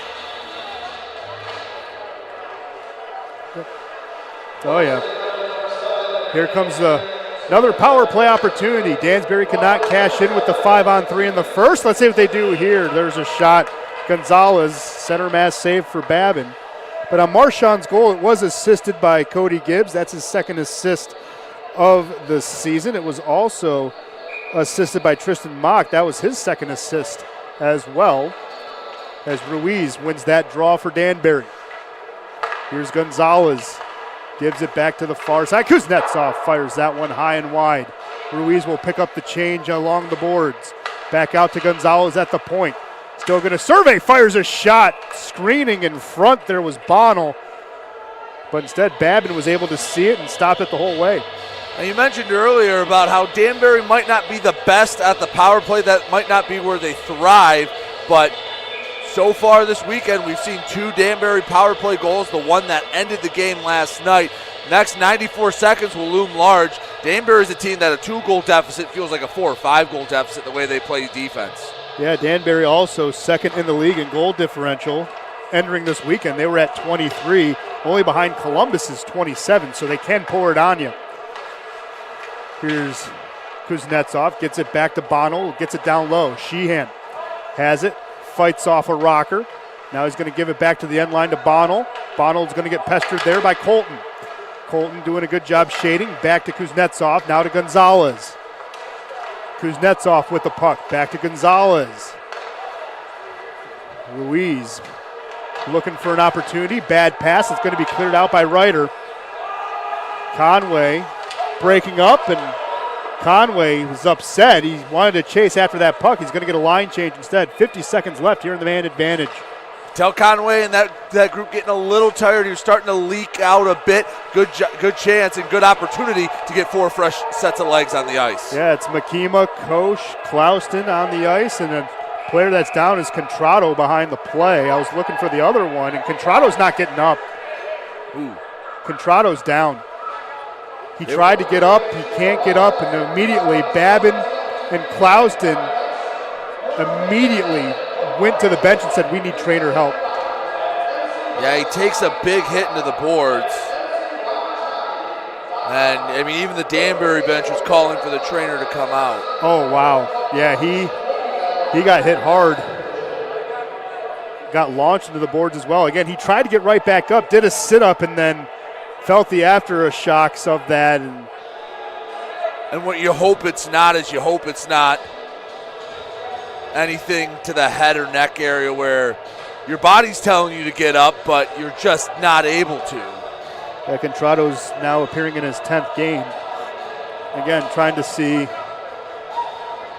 Can't really see from our vantage point what's going on. We still see Zolkanich down there. He brought in a water bottle to Contrado. Again, you hope he's okay. Babin's still checking him out as well. And one thing that cannot be stated enough is the closeness of this team. Again, it's only been a month's worth of hockey here for Motor City, but they've gotten better each week. They care about the systems, they care about practice, and they care about each other. If you want to see how they actually interact, it's amazing. It's like a brotherhood. It's not even like a fraternity. They truly care for one another. And yeah, I mean, Contrado's still down, and now more players checking on them. Oh. Looks like he may have been cut. Yep, they have a towel above the right eye. He's holding it. Ooh, there's a lot of red on the inside of that towel. Yep, that's enticing for a bowl or jaws. That is a lot of red on that Gatorade towel. But might end up with a few stitches, but yeah. Contrado's a tough guy. This is the second time he and my hockey careers have intertwined. Got to call a couple of his games at U of M Dearborn when he was there. Of course, Coach Clouston at the time was coaching that team, and the Clouston and Contrado connection is a big one here at Motor City. Still 34 seconds left of the man advantage for Danbury until Cade Landon comes out of the box. Again, power play hasn't been strong for Danbury as they try to get one final push here. Getting control of the puck was Lind. Gives it up to the far side. Paul Mayen has it. Deeks, now he's at the end line. Gets shaded by Rotondi, gives it up to the wall. Lugo to the point. Now it's going to be back to Himalayan. Himalayan gets it to the circle, has a pass to the near side. There's a shot, a good look there by Lind. Better save there by Babbitts. And coming out of the box is Lambden. And now you get a chance for a 5-on-5 draw. Third penalty kill of the night for Motor City. Now, hey, got to be able to shift from playing defense to attacking offensively. A lot of this period, Ben, has been to our left in the Rocker zone. Yep, it's like how it was last night. The Rockers still found a way to get it back into it. Good save there. White picks up the rebound. Gives it to Ryder. Ryder trying to get the breakout going. Back to White. Good stretch pass to the neutral zone. One touch there. Bartlett couldn't leave it for Conway. Sheehan coming up to the near side, trying to get a hit on Conway. He avoids it. Puck still loose. Now on the stick of Sufferdini. Sufferdini, of course, could have gave Motor City a 1-0 lead with that penalty shot in the first period. Just couldn't do anything with it. Hit the post. Puck goes out of play, hits the bench of the Hat Tricks, and they'll freeze play, and I think it's going to take us to immediate timeout. They might have said the injury was essentially the media timeout. Could have. With how long they took, it might have been one and the same. You're right, they're going to play on. Another face-off draw, good win. Gibbs has the puck. You're right, that would have worked as a media timeout. All in the same. Mock calls for the puck, has it, fires a shot just wide. Gibbs is going to play it on the far side. Gets right into the corner. Here's Marchand. Got his first one in 4 games. Again, he's a new hat trick, and they're going to save the puck for him as he gets the puck out of the corner. Here's Gibbs. Gives it back to Mock to the near side here. Good break up there for Motor City in the slot. Coming out with his Makima. Makima doesn't have numbers. He doesn't care. He's going to wait for a trailer. Has one now in Colton. Colton gets an opportunity. There's a shot pushed away there by Wilson. Bartlett picks up the rebound in the corner. Offers a backhand. That gets broken up on the stick of Lugo. Here comes the breakout. Lugo crossing the timeline into the offensive zone. Stops at the circle. That's going to be centered for Marchand. They couldn't connect. Lugo picks up the rebound. Another centering attempt to the slot. Koch will break that one up. Gets it into the neutral zone. White Duck sends it back from where it came. Another D to D. Colton has it. Now back over to the far side to Rotondi. Good stretch pass. Bartlett wasn't ready for it. Koch has it though and gets another swing here to Conway. Comes off the bench, plays it into the offensive zone and leaves it along the wall there. Here's Bartlett with a shot, pushing it wide. Conway with a shot, pushing that one wide. Like the sustained pressure from Motor City. Keep firing on net. Good things happen. It's what you need. Again, crashing the net, getting those shots for rebounds. Gonzalez overskates the puck. Motor City gets it back to the neutral zone. Wilson's going to think about playing it, and he does. Leaves it there for White Duck. Picking that one up is Gonzalez. Gives it up to the near side wall. Flipped ahead to Pemeleon. Now to Richards. Richards has it. Had a whistle. That's Hand going to call a pass. hand pass. Yep. I was going to say. It's to himself, but it did advance it basically from the red line to the right wing circle. No, I'm only laughing because I didn't know if it was Aaron or not, and then you and I both looked back. We both see the official do the hand pass motion, so that's the only reason why I'm laughing. It was kind of like he kind of held it on his stomach and just skated with it and let it drop. I think that's a good call, but that's a official that's on it. Yeah, here's Lind with it, gives it up to the far side. Clouston surveys before playing it at the end line, absorbs a hit. Clouston, gives it up to the near side. Trying to get the breakout going is Ryder. Pass to White, who just taps it ahead to Lambden, but they can't go tape to tape. Settling the puck down behind the net is Dowler. Gets a pass to the far side.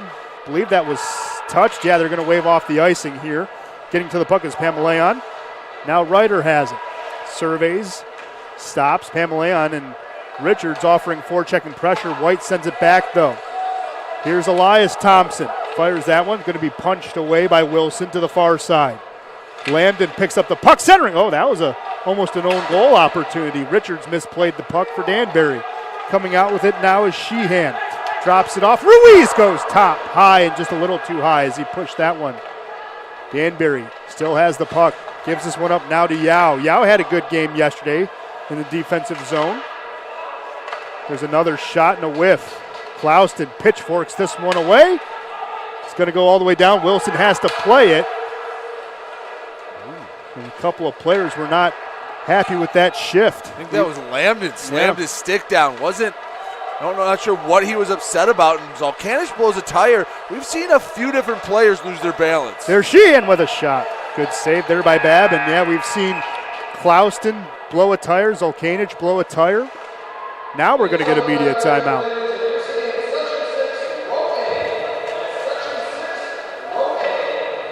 So as we take a break, Brady, what's going on around the league? Do we have an update on some of those scores?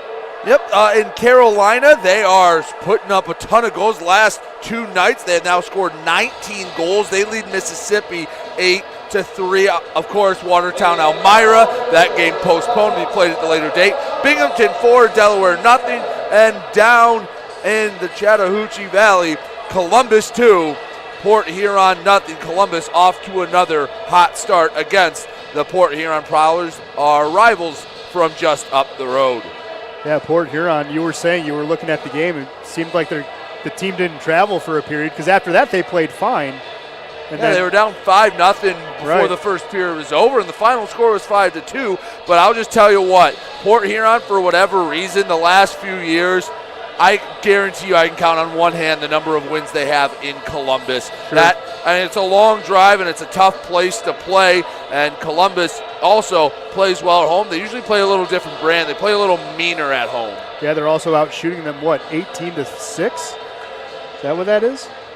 Yeah, it's Columbus dominating early after a period. Of course, really quickly, Columbus, of course, leading the pack here in the Continental Division. They have 23 points, 8 wins, 1 loss, and an overtime win. There's a wraparound attempt, could not be completed.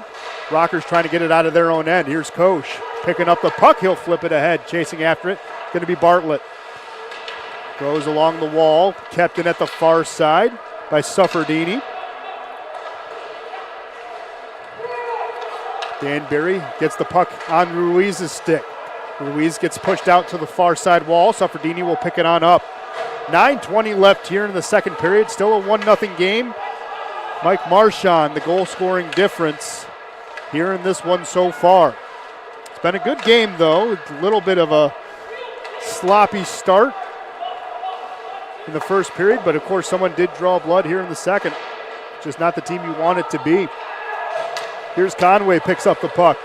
Has a good opportunity to get it to Bartlett. That gets broken up by Lind. And Danbury playing tight defense, not allowing those tight windows to open up, and just not a lot of great opportunities for Motor City here in the second.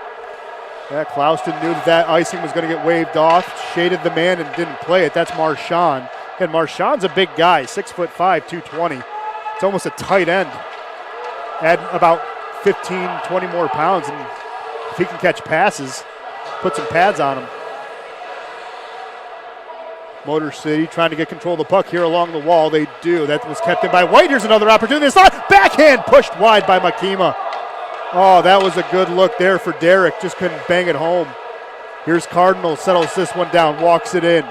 Tommy has a good look, goes forehand, backhand. Oh, did not carry the puck with him. It was left in the circle. Here's White with a look. Fired, it's a goal! Ian White, the first as a Rocker. Top shelf stick side like Scott coached yesterday. And it is a 1-1 game thanks to Ian White. That is an NHL quality shot, and there's a reason why he played, although a leak-in going through. Don't know if he tipped it. Either way, that's a heck of a shot, bar down, and it takes just about that perfect of a shot to beat Brian Wilson. Ian White's been coming on. He had a big weekend last weekend with 4 assists in Binghamton. Had an assist yesterday, and he got his first goal a few moments ago. Think he'll put his first Rockers goal next to his first NHL goal? I would. Why not? Yeah, he had fun memories in Detroit. Exactly. Why wouldn't you? Exactly. Hey, it's a first is a first is a first. Of course, save that man's puck. And of course, the crowd goes nuts. You can see he has a cheering section all the way down the far side corner. Oh, man. Rotundi has the puck now. Again, that goal differential is going to go back now to 0. Now Motor City needs to attack, get the next one. We've played 4.5 periods of hockey. Motor City has led for exactly 0 seconds of that time. Keep the pressure on. There's another opportunity. Danbury has the puck. Walking out with it, it's Gibbs. And you're right, though. What an NHL shot to beat Brian Wilson. Just underneath the iconic goal. Oh, there's a turnover. Babin misplayed that puck. Here's another opportunity that gets centered. Good clear there by Motor City on the stick of Conway. Wilson's going to have to play it. Bartlett forces him. Conway's going to come in to help. Conway has the puck along the wall. Offers a shoulder hit. People like that one. Bodies go flying. Danbury trying to get this one out. One touch, no hand goes up. Play will continue. Ruiz wanted a call. Our heads both snapped to the official waiting for that right arm to go up. Didn't. It was a close call, and they've let it play on for the most part all weekend long. I like the way they're playing loose, but not crazy loose. Yeah, no, it was funny though. Our head snapped really quickly to the orange sleeves. And yeah, no hand went up. Ryder tries to get to the puck, over skates it in center ice. Lugo has it, gives this one up to Gibbs. Offers a bank pass, Motor City intercepts it. Another bank pass here, Lambden just out of his reach. He's going to offer some forechecking pressure. Elias Thompson trying to come in and help. 8 and 7, trying to pinch off number 2. And again, Cody Gibbs is a big guy. He's 6'4". Got some towers on the ice through Danbury. Mock had his hands slapped away as he had the puck there for a second. Elias Thompson trying to get gets it. Stops, holds on to it. Does not know what he wants to do with the puck. It's going to cause a turnover. Here comes Sheehan with it. Gives it up to the near side. Lugo with a shot. Oh, that's going to be pushed wide. Here's Lambden picking up the rebound. Can he go tape to tape? Cardinal, no. Abdallah just sends that one back down. Chasing after it is Mock. Motor City having a hard time getting it out of the D zone. Here's Sufferdini with a look. Looking for that stretch pass to Cardinal. He tips it. It's good tape to tape. It avoids the icing. Cade Lambden will pinch it off there along the end boards. Tell you what, Lambden not big, but he throws his body around with a reckless abandon. He's a fun player to watch. He really is. I met with him yesterday, told him how much I liked his game. He was appreciative of it. There's a centering opportunity. Cannot find tape to tape. Colton was there on the far side. Here's Klauston again. There's a shot. Good save by Wilson like he's playing the hot corner. Freezes the puck. With 4:47 left here in the second in a 1-1 game. Again, Ian White has played 6 games now with the Rockers. Just got his first one to make it 1-1 And again, it was a perfect shot underneath the crossbar. And Motor City's done a good job flipping the ice. They have now evened up shots at 22. And after, again, it was like deja vu from the first period. They had to play about 5 minutes in their own zone. They gave up a goal, and they've been attacking more, a little more aggressive on the forecheck, and sustained pressure on Danbury. And, hey, it feels like Danbury on their heels right now a little bit. Now after the media timeout, have to take advantage of it, get some fresh legs out there, keep the pressure on. Yeah, one thing I don't know if you've seen it. I'm trying to look at the bench, trying to find Brandon Contrado to see if he's maybe ready to come back or not. But a couple of people from Decatur giving some love to Artie Alekin, who did play for Decatur. Of course, Decatur's here. The USPHL Premier has the Detroit Showcase going on down the road at Mount Clemens Ice Arena. And Artie Alekin played for the Decatur Blaze from 2017 to 2021, and he had 37 goals, 48 assists. So they wanted to come and support one of their own. That's really cool. Oh, yeah, it's always great when you see your old boys at your new stomping ground. It gives you a little extra pep in the step. Yep. Now, I'm sure he'd rather them not run behind the bench during a timeout, but, hey, boys will be boys. Yeah, well, it's chirping, right? It's just a friendly chirp. But, yeah, you prefer not in a timeout because you're trying to get coaching and not have that happen. But always good to see a couple of those players come in and support one of their own. Colton gives it up to the near side. White Duck gives it back into the neutral zone. Danbury, I thought, was offsides. They're going to wave that one off. Here's Richards with a centering opportunity. Can't really connect tape to tape. Now with it is Kuznetsov. Kuznetsov gets control of the puck at the far side circle. Now to the hashes. There's White Duck with a shot, pushing that one wide. Richards has the rebound, gives this one up to the point. Lind has it and sends it back from where it came. Clouston pushes it to the near side wall, trying to get this one out. Motor City does. Everyone has to tag up. Clouston will hold on to it. Danbury, since they had to tag up, will get a line change. Clouston sends that one down wide. I don't know why he did that, but he saw Koch sprinting up the near side, knew he had a chance to beat the icing. Good idea, bad execution. Good eyes there. There's a good cross-ice pass. Sheehan wasn't ready for it, but good eyes, Brady. Thank you. Clouston also on that last cross-ice pass did a good job tying up his man, not allowing him to get the stick on the puck. Ruiz flips this one ahead, still trying to settle it down in the neutral zone. Getting it is Bonnell. Bonnell goes shallow angle. Good save there by Babin. Puck comes out to the neutral zone, settled down on the stick of Yao. Sheehan's going to pick it up on the bank. Sheehan tries to settle it to the near side to Mock. Mock's going to go, plays it behind. Motor City gets control of it on the intercept. Bartlett tries to find Koch, but they can't go tape to tape. 3 minutes left here in the second period, 1-1 game, thanks to Ian White's first goal as a Rocker. Here's Yao with it. Crossing the timeline, will dump it on in. Chasing after it is Mock. Motor City gets to it first. The puck actually does some help as it rides the boards out to the neutral zone. Good quick D to D. Gonzalez has it now. Can't find tape to tape. That was intended for Pemelayan. Motor City gets it to Elias Thompson, who overskates it but collects it and dumps it right back in. A lot of play in the neutral zone now. Neither side really taking advantage, waiting for that one mistake to pounce on. Here's Ryder. He gets pestered behind the net. Suffredini's going to come down to help. He gets hit in the corner. Puck now still along the wall on the near side. Here's Thompson with it. Elias fires that one. That's going to be a save by Wilson. I will say this is a better ending to the second period than we saw from yesterday. These guys look fresh and look hungry. Still playing strong, and on the back end of a back-to-back, you'll like to see that. Here's Suffredini intercepting that pass, offers it to Lambden. They can't go tape to tape on the bank. Abdallah looking for that stress, has Pamelayan. Pamelayan can do anything with it as he gets hit by Rotondi. Rotondi's going to have to pick up his stick as it was taken away from him. Usually that's slashing, but they're going to let play continue. Minute left here. Close to a minute left, I should say. 100 seconds to be exact. Babin freezes that puck. Bonnell tried to beat him. Couldn't do it. 93 seconds left here in the second period. Again, good way to close out the second period. You still have the momentum kind of evened out. Well, still have a minute and a half to go, and that can be a long time. A lot can happen in a minute 33. Have to cross the finish line, keep playing strong. Hey, go to the locker room tied after being down in the period. Not the worst thing in the world. Maybe see if you can get 1 or 2 more rushes at Wilson.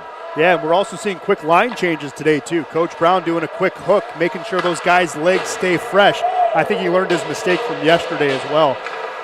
About a shift is about 25 to 30 seconds for these players. Danbury tries to get this one ahead.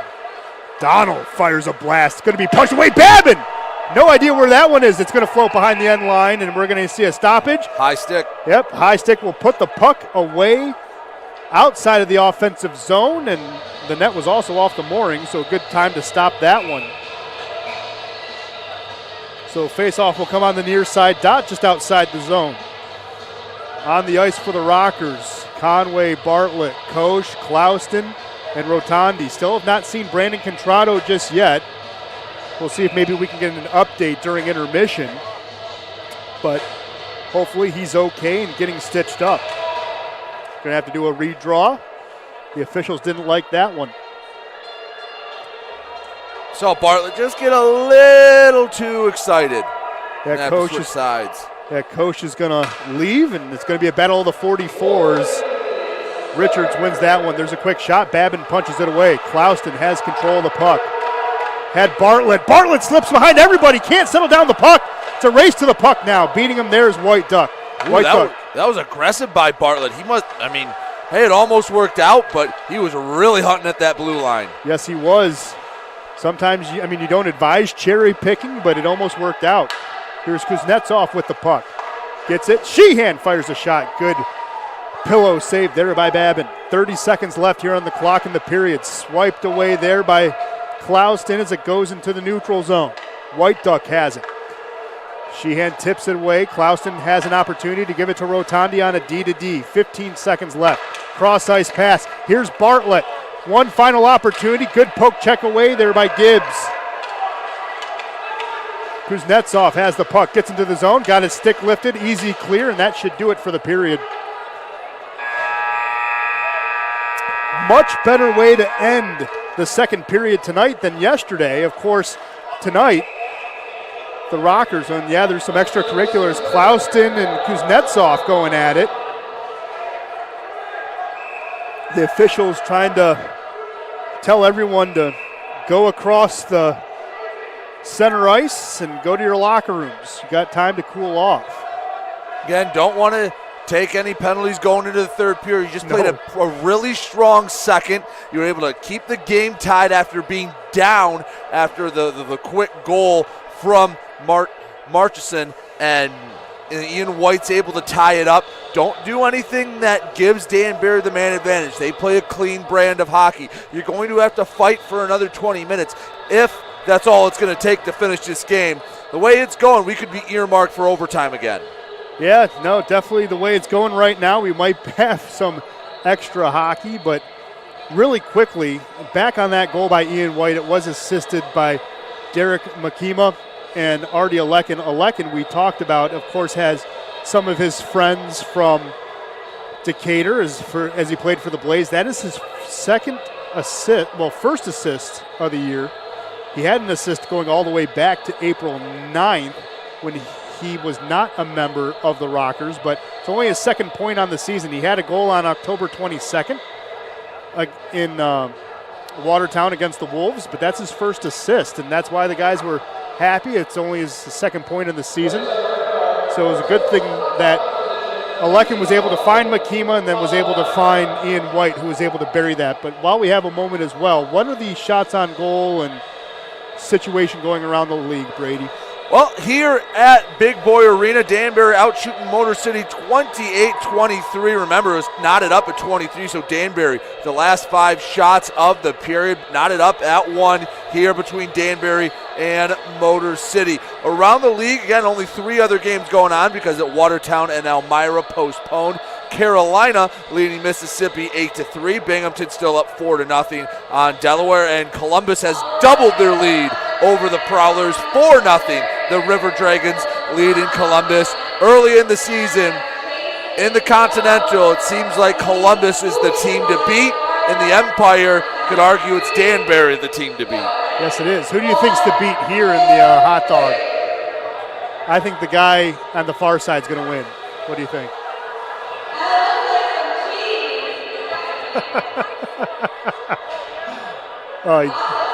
And those guys play for Decatur. They were having a little bit of fun. We're having fun, of course. Just a reminder, the intermission stats are brought to you by Triumph Geared Solutions. Machinist jobs are available right here in Metro Detroit. Visit careers.triumphgroup.com to learn more. Again, careers.triumphgroup.com to learn more. Of course, we will look for an update on Brandon Contrado, and as we do, that update will be brought to you by HealthQuest Physical Therapy in Southeast Michigan. They're the Southeast Michigan's premier providers of physical therapy. Get back to living life to the fullest and visit one of HealthQuest's more than 35 convenient locations near you. See how HealthQuest can help you at hqpt.com. That's hqpt.com. We will hopefully get an update on Contrado, but until then, we will step away in a 1-1 game to catch our breath. Motor City at 1, Danbury at 1. We'll be back with the third period right here for your home for Motor City Rockers hockey on Rockers TV. I'm Ben Sloggy for Brady Beaton. We'll be right back with the third period in just a few minutes.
Welcome back to Big Boy Arena here in Fraser, Michigan. I'm Ben Sloggy along with Brady Beaton. In a great game so far. It's been a fun weekend of hockey here at Big Boy Arena. This one tied at 1, entering the third. Of course, yesterday it was that deflection goal in the third by Johnny Ruiz to make it 2-1. With, what was that, about, I want to say, a minute and a half into the period yesterday? Yeah, it was pretty quickly. The third period was bookended by goals on each side. And, well, hopefully Motor City can flip the script, because the last 2 periods Danbury has come out and they've played stronger through the first handful of minutes. Motor City's been able to get back up to speed, but here in the third, you definitely don't want to fall behind. Like I've said, Ben, 5+ periods of hockey, and Motor City has led for 0 seconds.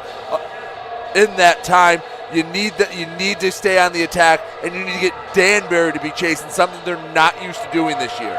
Yeah, no, you're right. And we did mention, entering this weekend series, Danbury is able to pour on goals. They were second in the league in goal differential with 23, and they were only trailing Columbus, who had 27. And, of course, Columbus has had a great weekend, outscoring their opponents by, what, I want to say, like 13 goals. It is now 9-3 right now in the weekend. Port Huron has added a goal in that contest, but yeah, you got to. If you're Motor City, you have to come out strong. Danbury hasn't had to chase a lot. Their one loss came in overtime. Yep. So even then, the goal that put them behind ended the game. They have to find an identity, because they get really comfortable sitting in that zone defense, waiting for Motor City or their opponents at large to make a mistake, and then they attack. You need to get them trying to force the issue, and then maybe you can catch them with a mistake. Yeah, speaking of mistakes, it's really funny. They are the highest penalized team in the league with 182 minutes. That's 31 minutes higher than the next team in the league. You talk about mistakes, maybe try to draw a penalty, get a man advantage, and then maybe take the lead. And they've stayed out of the box completely. There's only been 3 different penalties, and they're all against Motor City. Yep. They played a very clean game. There haven't been any egregiously missed calls for Danbury. Like I said, the officials have let them play for the most part, but yeah, maybe try to get a man advantage, do anything you can, but you gotta find a way to start off the period strong. Can't be chasing. Definitely can't be chasing. We're still chasing that story of Brandon Contrado so far. Haven't seen him on the bench. Trying to get an update. As soon as we get one, we'll let you know if there's an update, but we're getting ready here to start the third period. Koch, Ian White, Dante Suffredini, Ross Bartlett, and Declan Conway, your skaters for Motor City. It'll be Koch and Ruiz in the face-off circle. Third period underway here at Big Boy Arena. Again, it's going to be a good one, and we're glad you could join us for another great game. Of course, you can join us Wednesday night. Watertown comes to town, night before Thanksgiving. Again, if you want to come and see the game in person, bring 3 canned goods. You can get $2 off your ticket right at the door. We'll give you the voucher. Bartlett lost the puck. It gets glassed out. Trying to settle this one down is Bonnell. Sheehan now picks up the puck, and Bonnell was still offside, so that's the official call, and they'll stop play. Of course, if you're looking for tickets, if you can't come out on Wednesday against Watertown, just go to mcrockershockey.com/tickets, get some tickets, bring the family. Got alcohol, adult beverages, alcohol that you want. We have a good bar here. Also fun for the kids, thanks to the Genesis Rockers Kids Zone. You can play mini sticks and get your face painted as well. It's a fun time. Of course, there's good hockey too. There's a quick shot off the stick there of Dowler. Rebound comes all the way out to the point, still kept in. Good play there by Danbury. Kuznetsov has the puck. He gets pestered, finally gets a stick down. Dowler keeps it in at the point on the near side. Puck's going to go to the far side. Richards going to play it from the corner. Offers a pass here to Lind. Lind fires that shot on an errant shot wide. Still kept in by Danbury. Richards bounces it off his boot. Still the surface is a little wet. See still some skate troubles. Yeah, Dowler took a dive there, and again, no one around him. It's been a theme all night long. Kuznetsov Missed it. Here comes Motor City with it. Zolkanitz tries to push it ahead, just flubbed it off of his stick. It's going to be a line change. He wasn't happy with himself. No. Had a few choice words for himself because he knew he missed a chance for a 3-on-2. Ian White, who got his first goal in 6 games as a Rocker, dumped that one down low. Rockers are going to pick it up on the stick of Elias Thompson. Of course, the Thompson you're used to seeing and hearing is Everett Thompson. We mentioned before the game he's out, dealing with a finger injury that he got at Watertown earlier in the month. Of course, it was also Everett Thompson's birthday last week. When you get a little bit older, a good birthday to you is just sitting at home with your girlfriend eating pizza and hanging out with your friends. That's all he did. That's all he wanted. What is the best birthday gift you've ever gotten, do you think? There is a lot out there. It'd be hard to narrow it down to just one. Because I thought about that as I was going to, maybe pose that to you. There's a quick shot by Clausen that's going to be a save, and I couldn't think of one either. I think one year I got like the Power Rangers video game, and I think I was so hyped about it. I think that it stuck in my head that, and that's years ago. That was on Super Nintendo. I was so happy about that. I beat that, I think, that night. So that might be the best gift I've gotten, if I can remember it that well. It's going to be icing there on Motor City. Face-off will come out 200 feet down into the offensive zone for Danbury. I was going to say, nowadays, I'm kind of like Everett. If I can just hang out with some friends at home eating pizza for a birthday party, that's good enough for me. Just have a nice, relaxing night, and while neither side here's had a relaxing night at all. Nope. Just feel like everyone's sitting on edge waiting for that next big mistake, and I believe that was an inadvertent whistle, so we'll get the center ice draw. Yeah, you're right. Koch and Ruiz again battling for it. Koch wins that draw. Here's Josh Colton, gives it to Koch. There's a shot. High and easy glove save there by Wilson. Was interesting, was talking with Ruiz before the game, complimented him on his game. He's fun to watch, and there's a good reason for it. He is a very good player, plays well, and he's a guy that's going to be remembered for Danbury forever because in a single season he leads. He has the record, 46 goals in a single season. He's also the all-time point getter with 86 in the Danbury record books. But here's Ruiz with the puck, drops that one off. Sheehan couldn't get to it. But just to quickly complete the story, he said, I played with Trevor Babin before. If you get him side to side, he's beatable. It's tough to beat him because he's quick. But that's how he got that goal last night to win the game with that one-timer. Just a one-timer that he put in the absolute perfect spot. Right. You can't really blame the goalie. Nope. Short-handed, or you're down a man and a power play opportunity. You finish a one-timer like that, you just tip the cap. Definitely, but he said that goal was because of their familiarity. He goes, I don't think anyone else, who didn't know Babin would have been able to make that goal. But you're right, it was a perfect shot, perfect opportunity. It was just a fun little story as he was warming up. Speaking of warming up, here comes the breakout. Rockers trying to get this one out. Makima on his stick, crossing the timeline. He'll dump it on in, but can't get it all the way in. Here's Pamelayan, moves it ahead to Richards. Richards can't control the puck. Rotondi gives it up to the near side. Kuznetsov kept it in at the point. Now the Rockers on the second attempt get the clear. Dowler has control of the puck. Dowler walks it in. He had a good game yesterday. Got the first goal for Danbury in the power play. It was a shot from the far side that Babin initially saved with his stick, and it trickled past, so it was a little puck luck there as Richards has to play the puck. Motor City on a line change, trying to catch them flat-footed. And we haven't said Dowler's name a whole lot until this third period. And again, with a low-scoring game, neither side is really taking a huge edge. A lot of feeling out even here in the third period. Here's an opportunity for Motor City on the doorstep. Reiter had a good pass to Lambden that got pushed wide. Elias Thompson battling for it with White Duck. Tie up, here comes Lambden trying to come in to help. Picking up the puck, though, is going to be Lugo for Danbury. Good pass out there to Pamelayan. Gives a pass to the near side. Gets broken up. That should be a tripping call. No hand goes up as Reiter went down to the ice. Elias Thompson going to get it into the neutral zone. White Duck will play it right there. It's going to be dumped in. Ross Bartlett's going to try to get to it. Kicks it out to the far side. Marchand, who got his first goal. Here's an opportunity. Puck goes past and the net goes off the moorings. So we'll have a stoppage of play.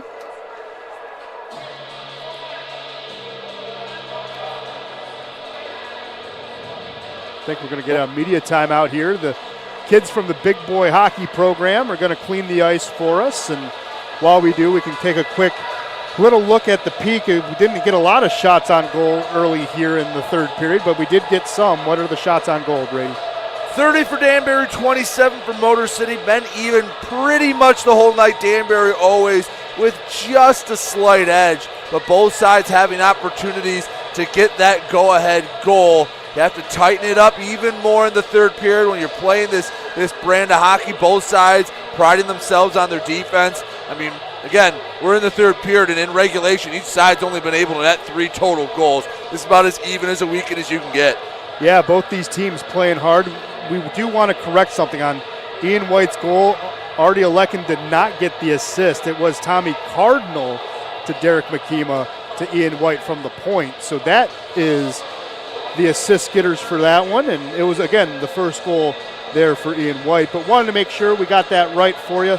We did say Artie Alekin got his first assist of the season, but we have to correct ourselves and say that that's not true.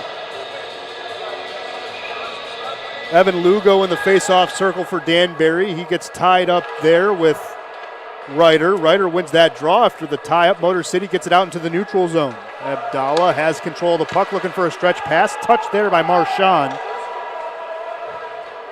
It's now Von Clouston making Marchand miss, looking for the breakout. That was a nice little hit the brakes and he'll fly right by. You see the wall of orange standing at the red line. They back up to the blue. They make it tough to get an entry. That's why you see so many of these slap shots, trying to get the cover, trying to get the offensive zone draw, and also letting some guys change on the back end. Yeah, it's actually smart what Billy McCreary's doing with that wall of orange. It stops not only an offensive attack, but you can flip the ice really quickly too. Motor City trying to flip the ice there. Conway gets control of the puck after on the second attempt. Has Marchand changing, so he's going to take advantage of it. There's a slot. Shot by Conway. Good save there by Wilson. The only time I saw a team do a full wall in between the neutral zone was Brighton versus Catholic Central in the state finals a couple of years ago. It was Paul Mogach's one of his final seasons at Brighton. I only mentioned Brighton because that's where Gordy went to high school. Played for the Brighton Bulldogs way back in the day, but they did the exact same thing to CC, and it was a way to neutralize CC's push. Hell, there's a good shot there by Cardinal, just gets pushed wide. But yeah, that was the only last time I can fully remember a team playing center ice like that with a wall. Ian White cuts it off at the wall on the far side. Makima picks this one on up. Of course, Michigan high school hockey did start this week. Everyone across the state getting some action started. Of course, number 1 and number 2 played on Wednesday. That was CC and Heartland. Heartland, a D2 team that got moved up this year to D1. Here's Sheehan. Plays it on the far side. Sufferdini gives it up to the near side. Now Cardinal gives it to Makima. Wasn't a clean pass, but they got it. Makima will dump it on in. We mentioned yesterday, it's definitely hockey season across the state. High school football, the state championships will be played at Ford Field next week, Friday and Saturday. Colton offers that one. Getting the breakout going is Gibbs. Played there for Richards. Can't find tape to tape. Kuznetsov gives it back to Richards. Good interception there by Thompson. He flips it ahead. Doesn't hit the fan. It looked like it was close. Ryder was ready to play it. Oh. And Thompson does not like how Ryder was immediately wrapped up, and we have a tussle. I was about to compliment Ryder, his ability to spin away from the goalie. He didn't face wash him. He didn't run into him, and Ryder spins out of it. That, I get defending your goalie, but you have to make sure you don't take a dumb penalty because Danbury's done a very good job staying out of the box. I'm assuming this officiating crew will let it play as they have all night, but you're walking a fine line. Ryder did the right thing, spun out of the way, avoided the goalie. Again, Gibbs trying to protect his netminder. Just have to know when you can push the limits a little bit. Yeah, Gibbs, again, he's not a small guy by any means, 6'4", 205. Ryder's not the biggest guy either, but he is listed at 5'11", though they looked like an odd-matched couple there. But we have new forwards on the ice. It's Bartlett, Koch, and Conway. They're back out there trying to maybe get a goal. Kuznetsov loses his baggage. Motor City trying to pick it on up. Here's Koch looking for a stretch pass to Conway. Gets broken up. Pemelayan has the puck. Gets pressured by Bartlett. Here's a pass to the near side. Richards will dump it on in, and there's going to be a line change. Conway at the far side, ready for a stretch pass. They had a couple opportunities earlier to catch Danbury on a line change. Conway trying to get another one. There's a shot for a rebound. Conway push it wide. Puck still loose. Swiped at it. Wilson somehow makes the save. Here's Rotundi with a look. There's a shot. Gets deflected. Koch fires it. Can't get control. Now it's at the end line. What a sequence there. When you have that chaos out in front, it comes back to the point. Just fire it back on net. Nobody's where they should be. Hopefully it gets lost in the chaos. Rotundi keeps it on in. Conway will play it at the end line. Declan gives it back up to the point. It's Colton. There's a deflection. Koch offering that one. Somehow, though, Brian Wilson makes another save, activating the X-ray vision. This has been the longest sustained attack Motor City's had. Really felt like Danbury was scrambling, feeling maybe a little bit on the beneficial side that the score is still 1-1. Motor City had quite a few really solid opportunities to net one there and take a lead. Yeah, a couple of good pushes. Face off on the near side dot. Tied up, trying to see who's going to come out with it. Motor City trying to keep it on in. White can't get to it. Here's a 2-on-1. It's Ruiz. Ruiz holds on to it right for the last second, and there's a goal. Brendan Sheehan banged it in. It's now 2-1. Ruiz waited for the very last second to offer it to Sheehan and beat Trevor Babin for the lead. The patience to hold on. I thought Clausen was doing a good job staying in between, laying down, but his momentum just didn't carry him enough, and the pass across was there.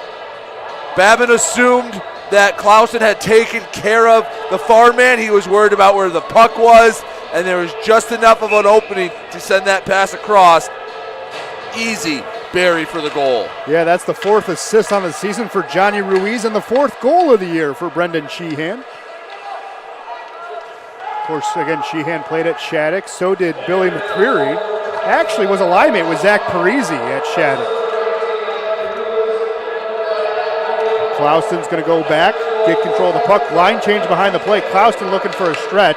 Lugo breaks that one up. Evan Lugo walks this one on in, fires a shot. Babin makes the save. Now trying to get it is Mock. Mock spins around, has control, tries to get it to the slot, holds on to it instead. Pass to the far side. Lugo has it, gives it along the wall. Lind loses it, and Motor City tries to get it. A little bit of a slew foot there by White, but no call.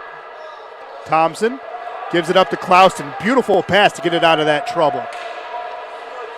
Have to find a way to get it up and out of the zone. Motor City chasing once again. Yep, Clausen walks it all the way in. Gets finally taken off the puck there by Dowler, and now it's going to be another push. Mock leading the way. Gives it to Lind. There's a shot. Goes into a crowd.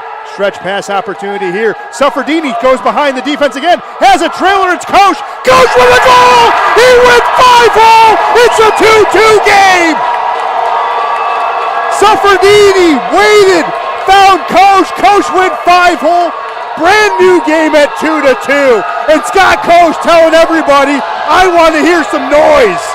Been waiting for those tape-to-tape passes. Perfect feed to Suffredini, perfect feed back to Koch. It gives you those opportunities, and those are the couple inches we talk about. If one of those passes is just off to the left or right, or just behind someone, you don't get that connection. That was clinic tape right there. Tape-to-tape pass, and yeah, Suffredini slipped behind the defense. Did a great job waiting for his trailer, and Scott Koch. Koch, of course, got a goal yesterday. That's his second goal of the weekend. Beautiful play. Motor City feeling it. Here's another one. There's Conway! Stick side! 3-2! Amazing shot by Declan Conway! Told you in the pregame, Ben, he's a goal scorer, and he picks the corner. You give 44 a little bit of space, that's what he'll do. And boy, how does 30 seconds flip the feeling of this game. Declan Conway gets his third of the season. Scott Koch, again, these two were brought in the same week, now gets goal number 6. The two newcomers have come in and really started to fuel this offense, and now they have their first lead of the weekend. It's 3-2. Now don't go into a shell. Don't say, hey, we have the lead, let's get this 9:15 off the clock. Keep attacking, be smart about it. Don't leak out and try to cherry pick at the blue line. Play within your system, but still attack, try to extend this lead. Clouston dumps this one on in. Puck to the far side. Cardinal ties it up there. Motor City. You can hear the buzz in the building. Artie Alekin tries to get to the puck. Cardinal comes out with it. He's at the end line looking for a centering opportunity. There's the centering opportunity. Gets broken up by Bonnell. Bonnell doing a good job covering the point. Here's Sheehan. Tries to drop it off. No one's there. Alekin gets it back into the neutral zone. And now there's some tussling after the play. And there's going to be a delay call. I think it's going to be on Brendan Sheehan.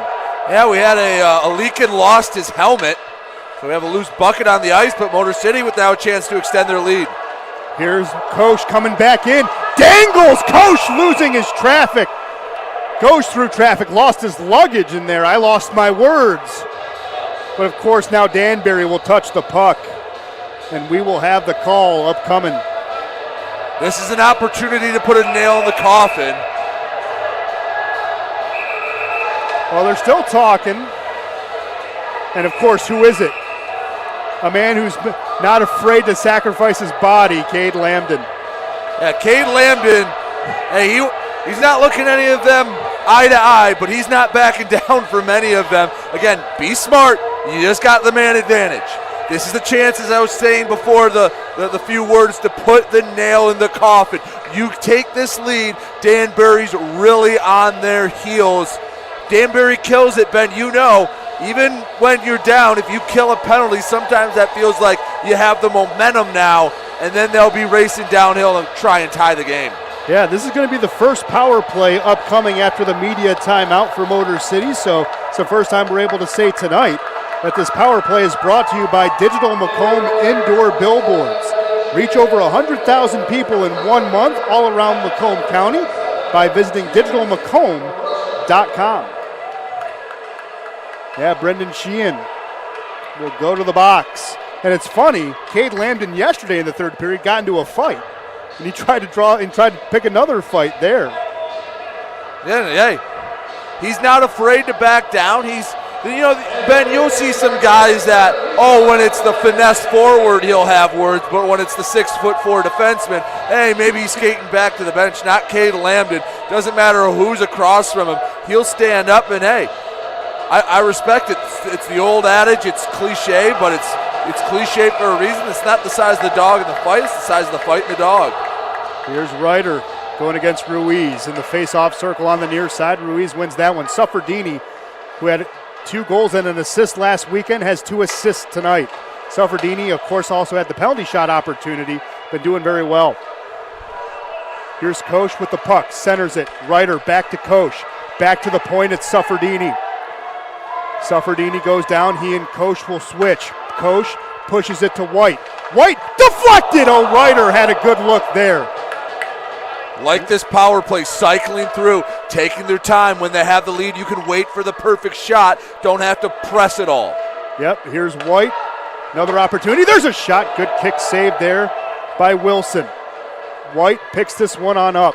Gives it back to Koch. You're right, they're cycling through. Koch gives it back to White on a bank pass. Ruiz tries to pressure. Coming out now is Suffredini. Suffredini's going to go around behind the net. Looking for a good opportunity here. Dante is going to switch with Koch, gives it back. Now Dante has the puck. There's a shot. Another save there by Wilson. 56 seconds left in the man advantage in the first power play of the night for Motor City. They've killed 3 power plays themselves. See what they can do here. Suffredini goes into the slot. Backhand. Oh, that's going to be blocked. Good play there by Abdallah. Kept in by White. 30. Go ahead. Legs are getting tired for Danbury. They needed that clear, but Babin playing it, trying to start the stretch pass himself. Yeah, gets it to Conway. Conway got a good stretch pass from Suffredini, and that's how we're at 3-2. 25 seconds left here. Stretch pass to Cardinal. Cardinal will dump it on in. Bartlett, the recipient at the far side. Makima trying to get to the puck at the half wall, digging after it. 15 seconds left. Coming out with it is Danbury. Pamelayan offering forechecking pressure. Cardinal feeling it. 5 seconds left. Gets a pass here to Lambden. Lambden settles it down on his stick along the boards. Gets it down to the corner. Motor City gives it to Bartlett on the far side. Bartlett has the puck looking for a centering opportunity. Wilson sees it, gobbles it up, freezes it right there with 6:09 left here in the third.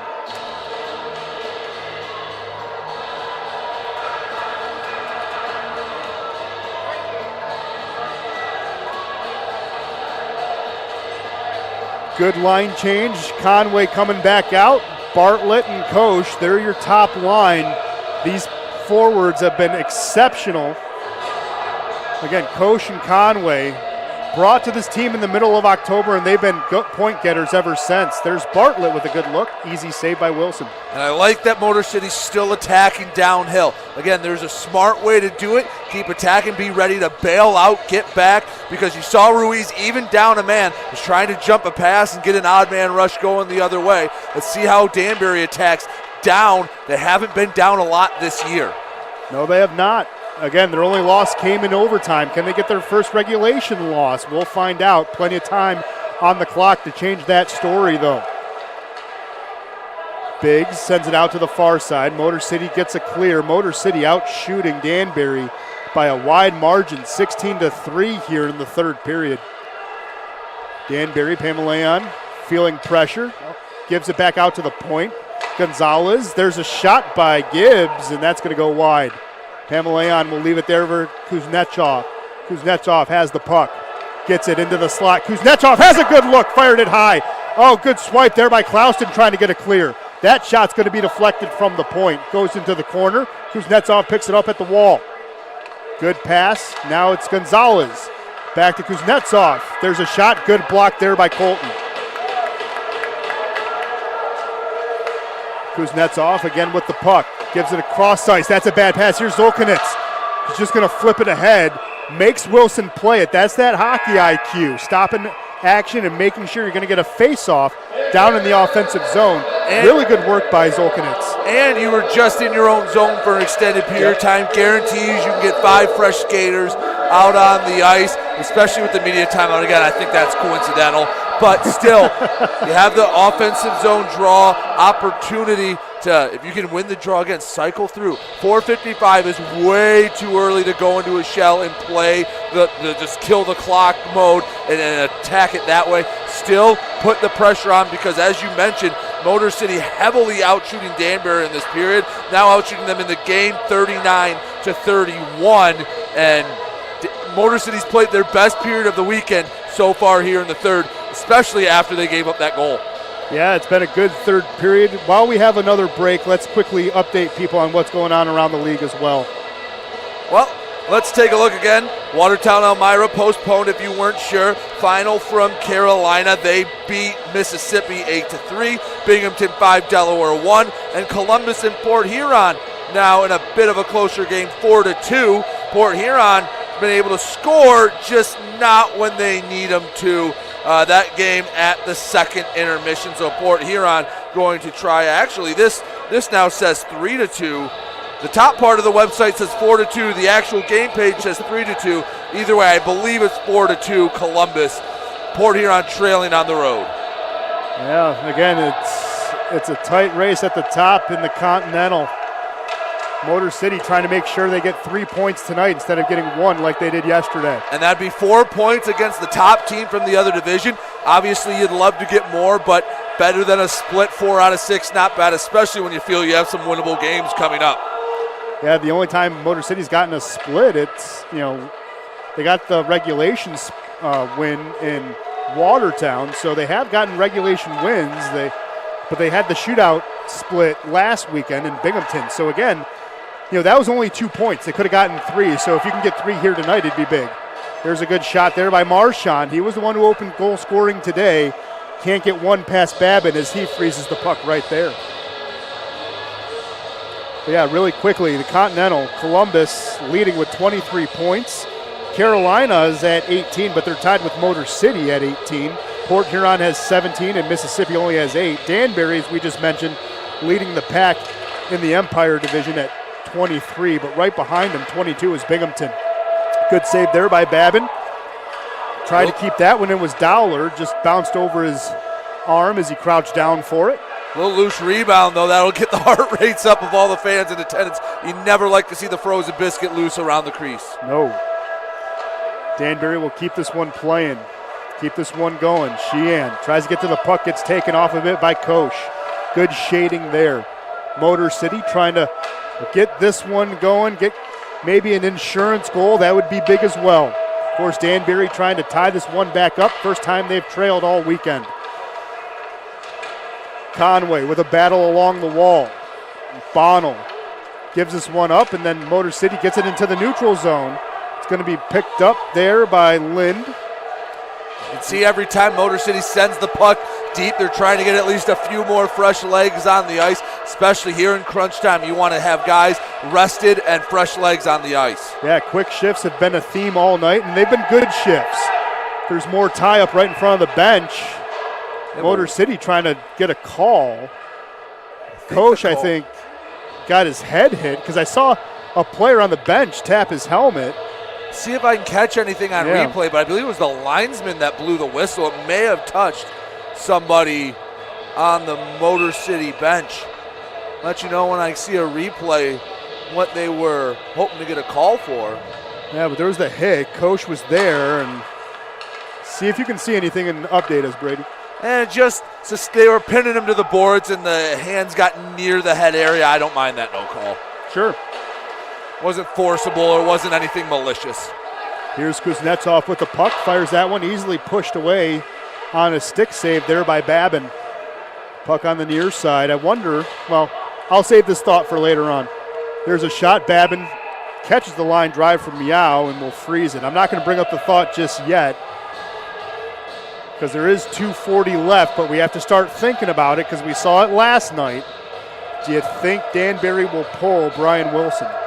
You have to. Again, what's the difference between losing by 1 or 2? It's just a question when. Some coaches like to be hyper-aggressive. Some coaches would have already pulled him by now. Some like to wait to the last 90 seconds or minute. We'll see. I'll keep an eye on Wilson, but have to have possession in the offensive zone before you can even worry about that. That is true. Good pass there to Sheehan. He'll dump it on in. Wilson seems very comfortable in his crease for now. I was going to say, anytime you see him move, feel free to interrupt. Here's a centering opportunity. Motor City has it.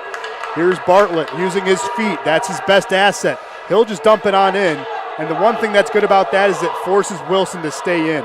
Motor City gets fresh legs. Makima, Lambden, and Cardinal come out. White and Clouston are your defenders still. Clouston will try to get to it at the corner, offer some swipe. Good job there by Clouston, getting a poke check to get the puck loose. There's a deflection, own goal! It bounced off the skate of Derek Makima, and it's a 3-3 game. Talk about puck luck. Hey, sometimes it's better to be lucky than good. Nothing you can do about it. Hey, stuff happens. I mean, he's not in a bad spot. He's not out of position. He's trying to get in the passing lane.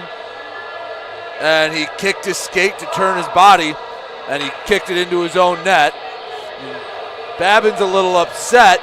I understand why, but, I mean, sometimes it happens. Let's see how they respond to adversity. Yeah, well, now you don't have to pull Brian Wilson. So there's that. But it was an own goal. There was the pass, right along the boards, just hit Makima right at the right side of the boot in the skate guard and went past Babin. Hey, of course, Babin that pass 1,000 times. It misses a 999. That's the one it goes in. Yeah. Let's see how they respond. Have a minute 58 to try to get another goal. Have a timeout right now. You have to calm down. Can't let that affect it. Hey, they didn't take the lead. It's only tied. This game is still very much in front of you.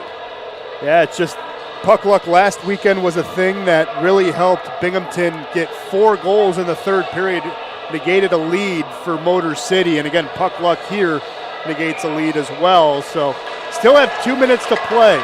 Let's see what Motor City can do with it. Good face-off win here. Dante Suffredini, who's had a great past couple of weekends, gets it into the offensive zone, but Koch can't get to the puck. Puck gets chipped behind the center ice, and we're going to let play continue. Still have not seen Brandon Contrado, so assuming he's done for a while. Also, obviously with a cut above his right eye, you have to suspect he had a concussion. Conway chips the puck to the end line. More forechecking pressure. Bartlett comes in now. Going down there in a heap was Abdallah. Gets back up, no call. Play will continue. There's a shot, good block. It was the puck that caught him in the eye. And they let him play on because Suffredini had the puck, but that's just, hey, sometimes the puck bounces in your favor in the net, sometimes it bounces against you right to your eye socket. Here's Colton again, walks this one in, leaves it for Bartlett. Bartlett back to Colton. Colton maybe looking for a wraparound, looking for a centering opportunity. White can't find it, now he sees it at the end line. Puck's gonna bounce up. Puck settles down. Richards gets the clear. It's gonna be icing, it's gonna be a race. Battle of the 88s, Marchand and Koch. Koch gets to it first. Still 38 seconds left. See what can happen here. Lambton gets taken on off the puck as he gets it into the neutral zone. Gonzalez sends it back down. Babin will play it. Settling this one down is Colton. 22 seconds left. Seeing what can happen. And Danbury not taking the bait. They're covering everybody, saying we'll let the clock go out if you want to. Ian White looking for that stretch pass, offers a bank, tried to find Lambton, they can't connect. Colton will pick it on up with 3 seconds left, goes behind the net for protection, and that'll do it.